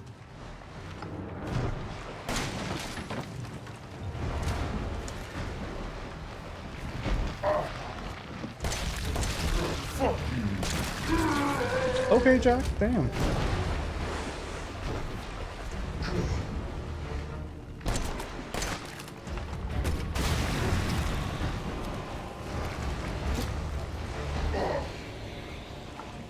I think Jack is the first RE mutant to curse you out.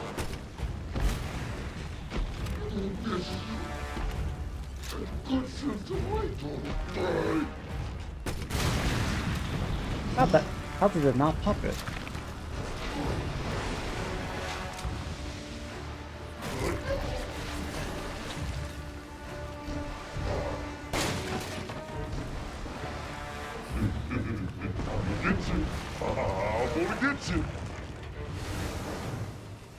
Where's his last eye? I think it's below his tail.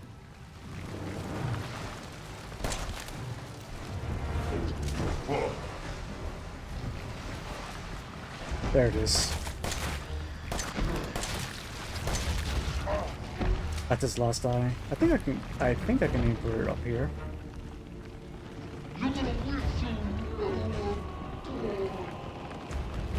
Sure thing, buddy.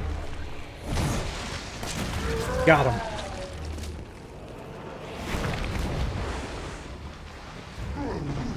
Oh, he's still active. No, he kind of looks like the queen. Kind of looks like the Queen Leech. He's gone.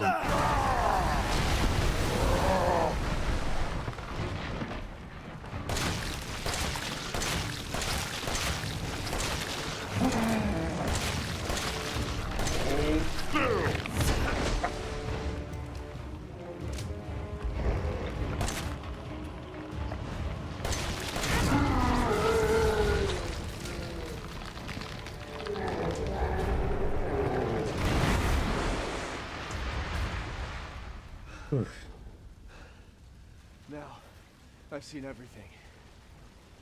Oh, Ethan, you're speaking far too soon. Ethan, this way. Use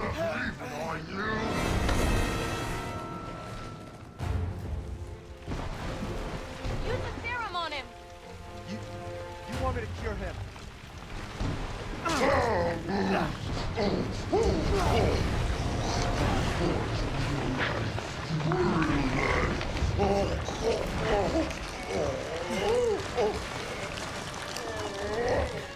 Ooh. And there finally goes Jack. Yeah. Come on, Mia's waiting for us.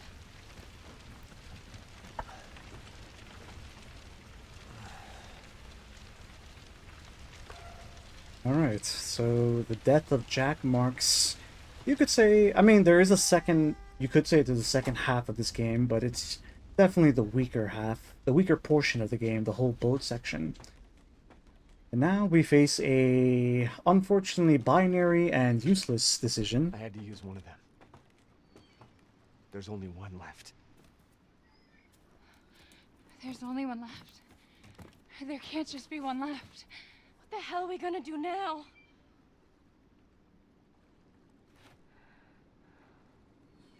Now, it's interesting when you cure Zoe just to see how things go, but obviously the canon choice is to cure Mia.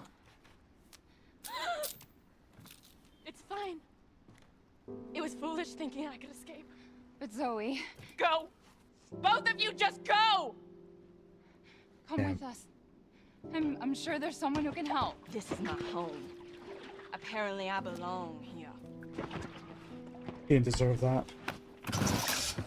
He didn't deserve that at all. I'll send help. Don't bother. There won't be anyone left to help!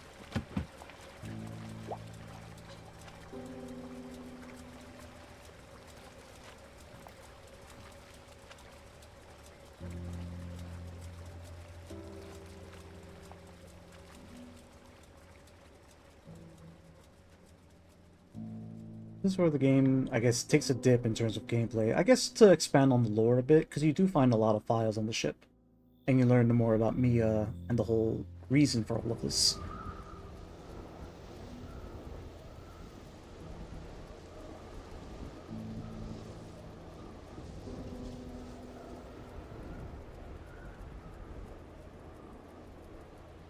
Ethan? Thank you. Who the hell else was I gonna choose? Ethan.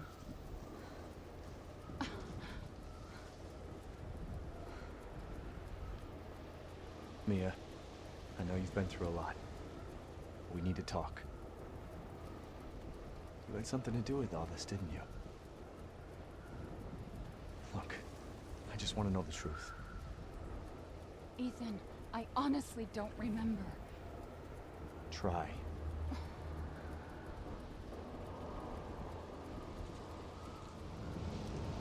Is that the boat? How the fuck did that get here?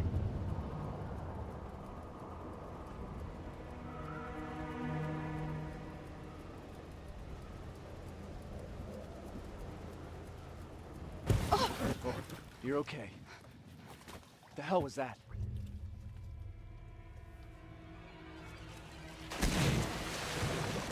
What the fuck? What is that? What is that?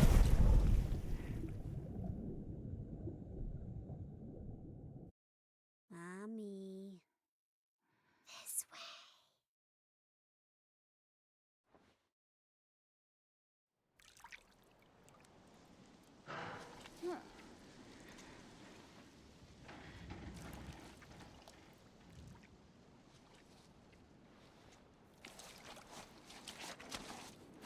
And so now we're at Mia's gameplay segment. I suppose around this time of the game, it definitely, you know, the pacing of the game slows down to allow you to, I guess, take in the lore and figure out, you know, what's causing all this. Of course, from a gameplay perspective, it is definitely coming down after the crescendo that we just went through, going from the beginning to the escape of the Baker Mansion. There's Ethan. Ethan? Ethan! Ah! Ethan!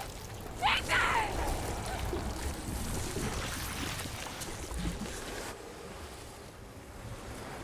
Just swallowing up our boy like that.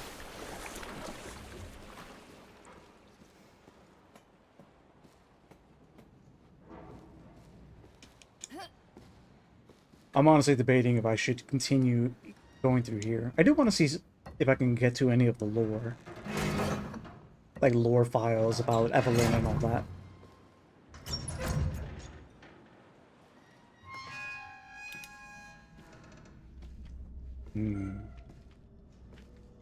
I will say, I guess this segment I can already tell like they wanted you to, you know, at this point in the game you got your guns and you got like, you know, just like any other Resident Evil title, the beginning starts getting the game starts getting a little scary since you're basically, you know, an action hero.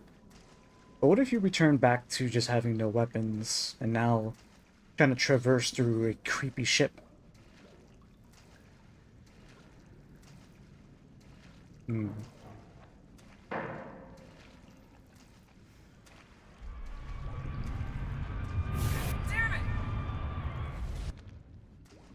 Right, this is where Mia starts having flashbacks of what happened. What was that?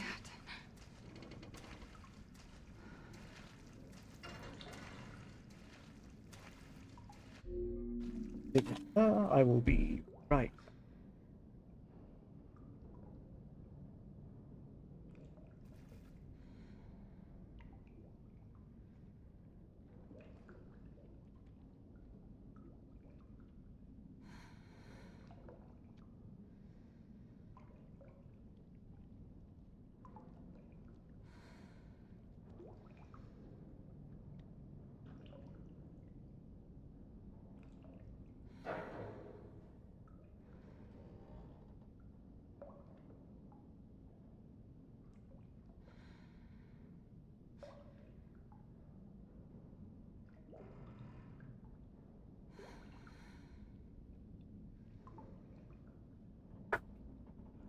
And back. Alright. Well, I would have liked to play through... Actually, no, I wouldn't. I would have liked to continue playing through just to see, like the start reading some of the lore files and all that.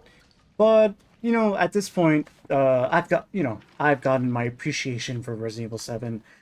Just playing through from the beginning to now, I realize, wow, this game is like... It definitely was a reboot, obviously, because we have completely different cast of characters, different settings, different viral agents and all that. But in terms of its spirits, it's very much Resident Evil.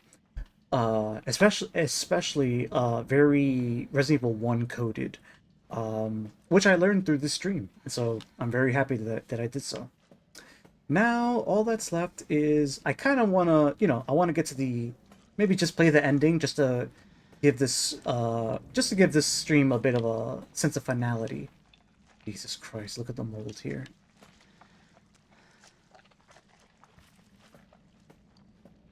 Yeah. That's creepy as fuck.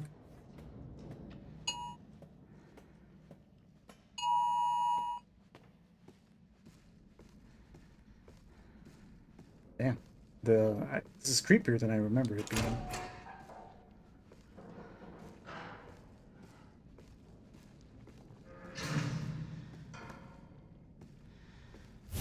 They're dead. They're all dead. What is it? The engine room. What the fuck are you talking about? She killed them all. Fuck. What the hell is going on? We need some weapons. Is there any weapons on this ship? I don't know, but... Look, let's go this way. Maybe we can get out of here. Okay. Yeah, we're gonna go ahead and end this current this easy playthrough. I got what I wanted out of it. Revisiting Resident Evil 7, definitely have a great newfound appreciation for Resident Evil 7. Besides being, I initially said, oh, the reason I think Resident Evil 7 means more to me now is because of the big reveal that's shown in Resident Evil 8. But now, just playing through it myself again after all these years, I appreciate the game itself. It did its job. It revived the series. Now, we're not done here. I'm gonna go ahead and load up an old save.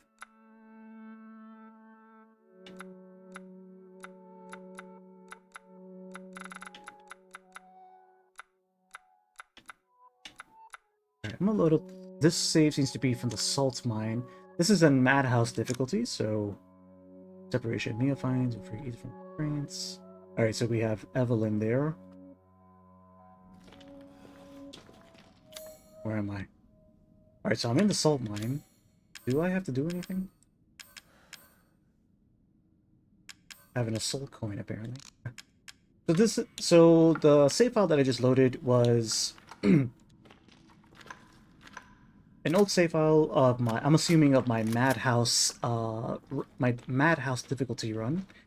I believe this is probably the last point that you can save before things go to shit.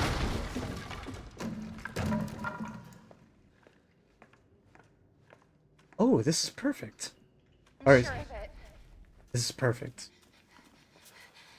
It's not here. It's gone. It's gone.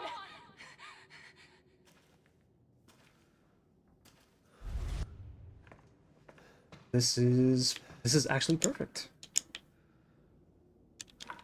All right, so this save file is, I think it's, once you complete the mines and all that, and you find yourself coming back. Oh, going back. So this brings us back. So in this save file, I've already did the salt mine and all that. This brings us back to the very beginning of the game that we just witnessed.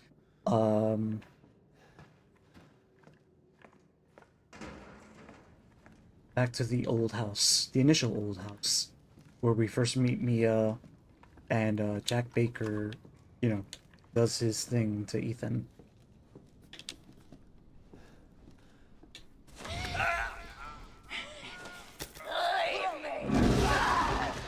Ooh. There she is. I always judged Eveline for the whole creepy child stereotype, very Grudge-esque. But yeah, what are you gonna do? It's Resident Evil. The villains have never been. This is your fault. Why am I seeing this? Why do you think, Ethan? Why do you think? My question remains, why is it that if Ethan is a mold man, why is it that Eveline can't control him? Ethan, it's okay. It's okay, it's me. I know you didn't mean to hurt me. Kill him, Mommy. But you shouldn't have done that! It fucking hurts! He doesn't want to be my daddy? She can die. She was. Now it's Mommy's turn to kill you. She was there the whole time. Wow, this is the perfect save file. I'm glad I still had it. Basically leading up to the final fight.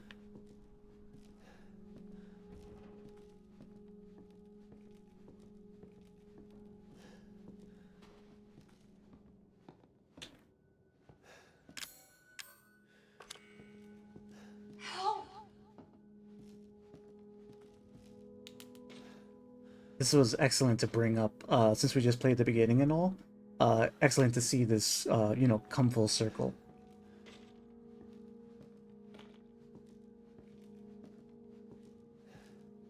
Just as we're reaching the 4-hour mark. Well, as we get to the ending, I just want to say, if you join me, thank you for viewing. Drop that follow if you love Resident Evil as much as I do. And tune in for Resident Evil 8 this coming Friday. Oh, I was going the wrong way. Ethan, help me. It's really playing over our head. I guess I went the wrong way.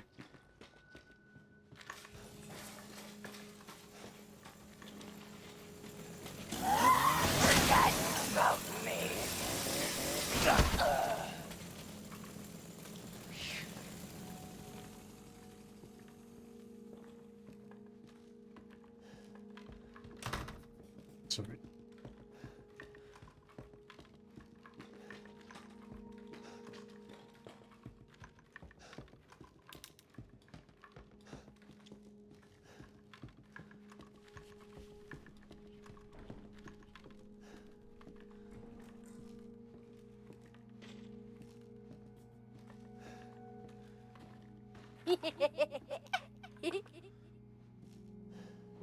All very cathartic after playing the beginning. You're gonna be one of us. And then maybe you'll play nicely.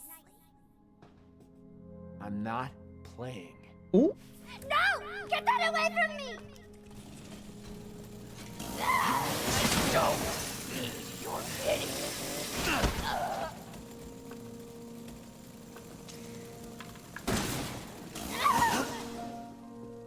Yeah, nice try.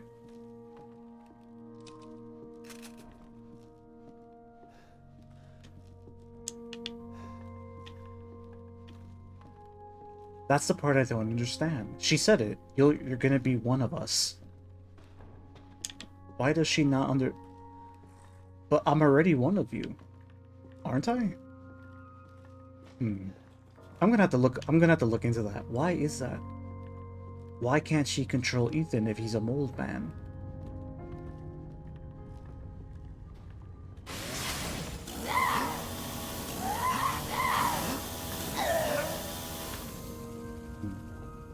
I guess that's Eveline getting defensive.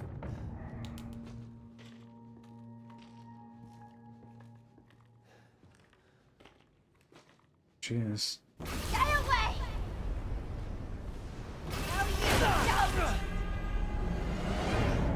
You see, this part I don't understand. So she has air abilities or something? Or is this all a hallucination? Oh, it's all a hallucination. Come on. Use your imagination. No, no, no!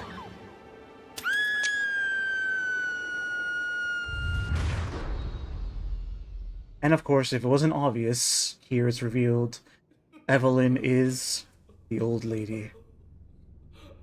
Why does everyone hate me?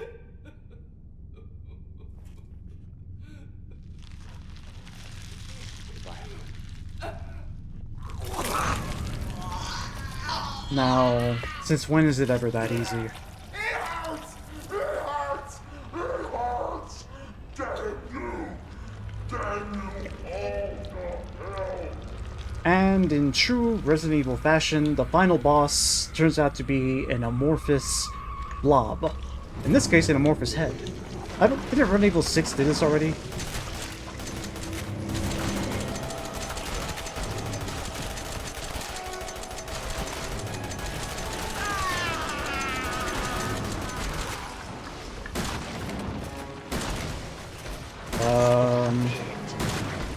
I have enough ammo to kill her, don't I? Shit! Shit!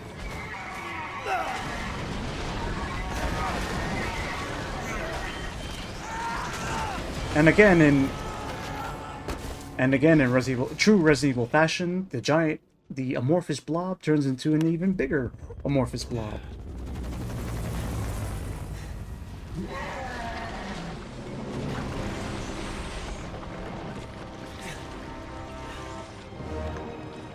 Oh no.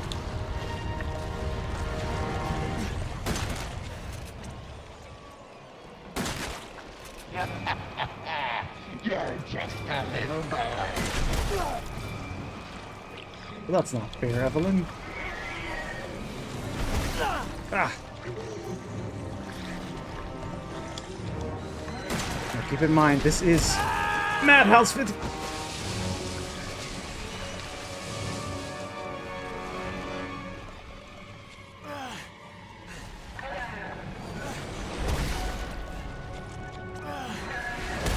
Oh! I just wanted a family.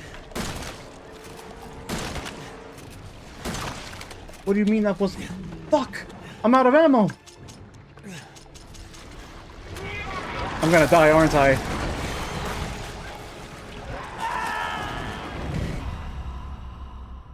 Jesus.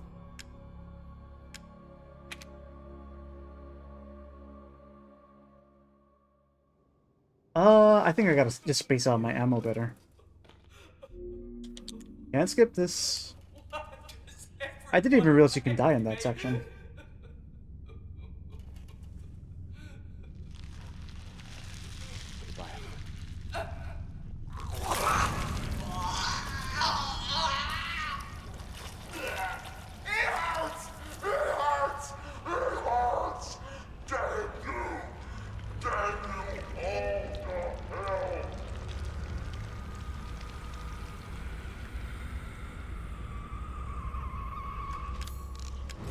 Dude, I really got nothing.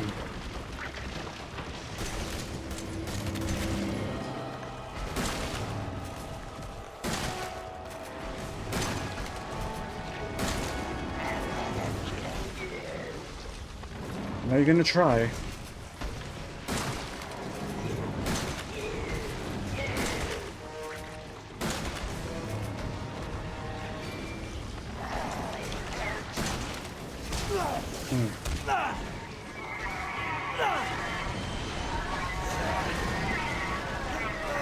I'll just try to manage my ammo better, I guess. I mean, I was able to beat this, so I must have enough ammo to finish this.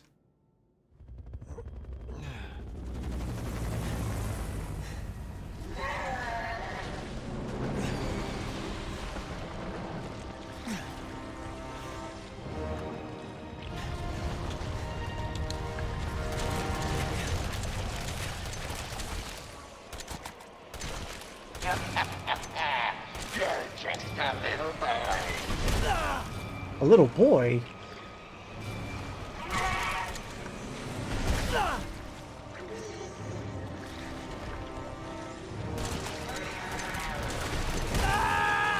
Okay. Okay, yeah, so you just need to space your ammo better. My first mistake was just unloading on her before.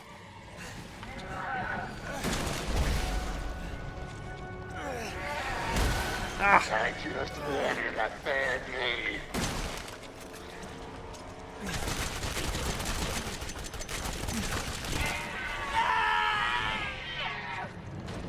Ugh.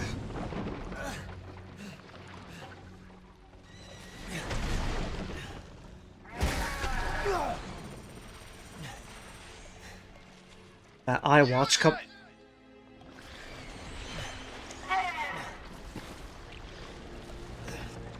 Oh yeah. Well, instead of a rocket launcher, we have our unique handgun.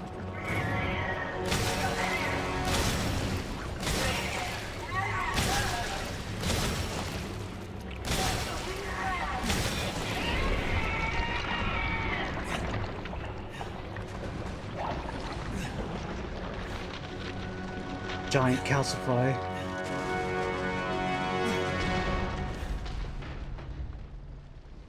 Whew.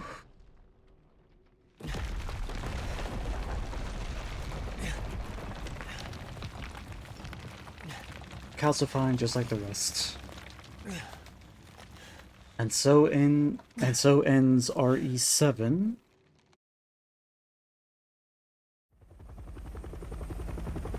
Of course, there's helicopters involved.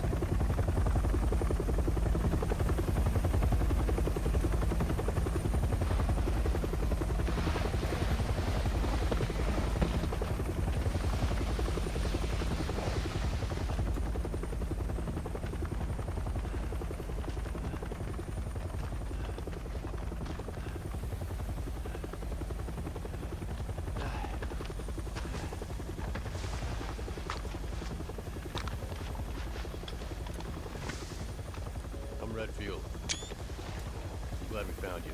You are not Chris Redfield. The fuck took you guys so long? Damn, I don't remember if I saved Mia or Zoe in this playthrough.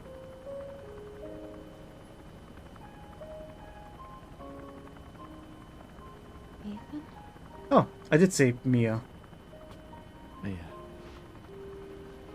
It's the canon ending. I'm glad. Did I?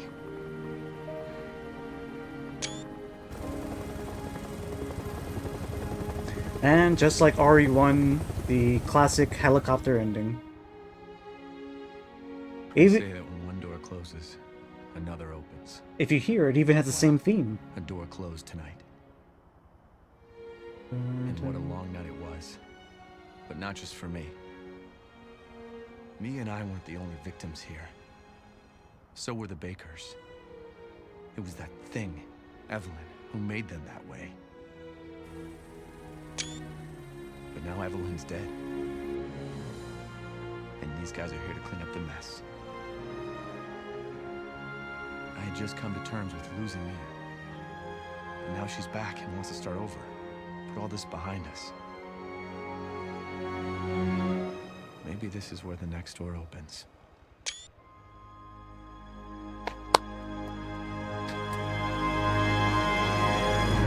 Beautiful ending.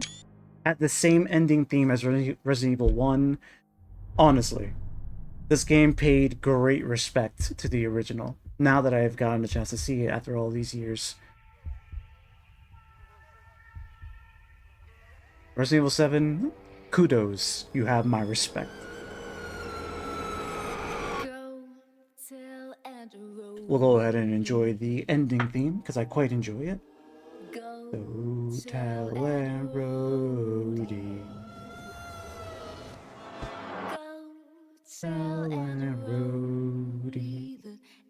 Yo, Resident Evil has great credit sequences.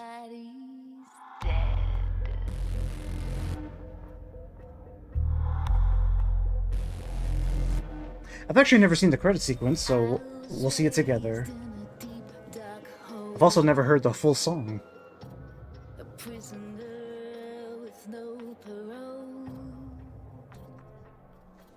They locked me up and took my soul.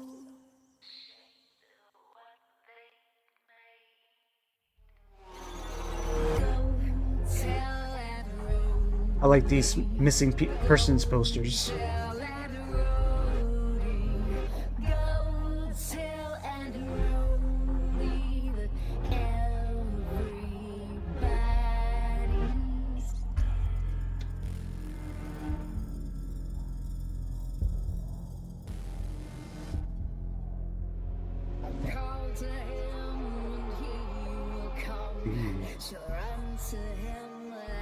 Damn, the visuals in this game are so creepy. Oh, they nailed it with the type of horror they were going for.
Resident Evil 7 has gained this RE old head's great respect. Honestly. I can see how so many people credit this game for, rebooting the series in a soft way. So now we have this game behind us, and we proceed to the second half of the Ethan Winters saga, Resident Evil Village, which I will be streaming tomorrow in a similar fashion as this. We'll probably do a quick easy mode, get far enough kind of playthrough, and then just load around and...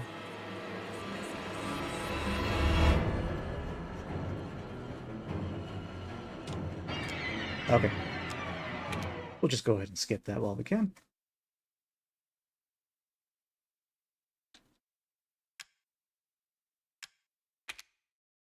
There he is. There it is. So, if you can see, obviously we didn't do the Madhouse playthrough here, but if you want, you can see some of my stats when I did do my Madhouse playthrough all the way back in 2017. I believe that was the first time I beat it, and honestly the last, because I got everything I needed from the game at that point.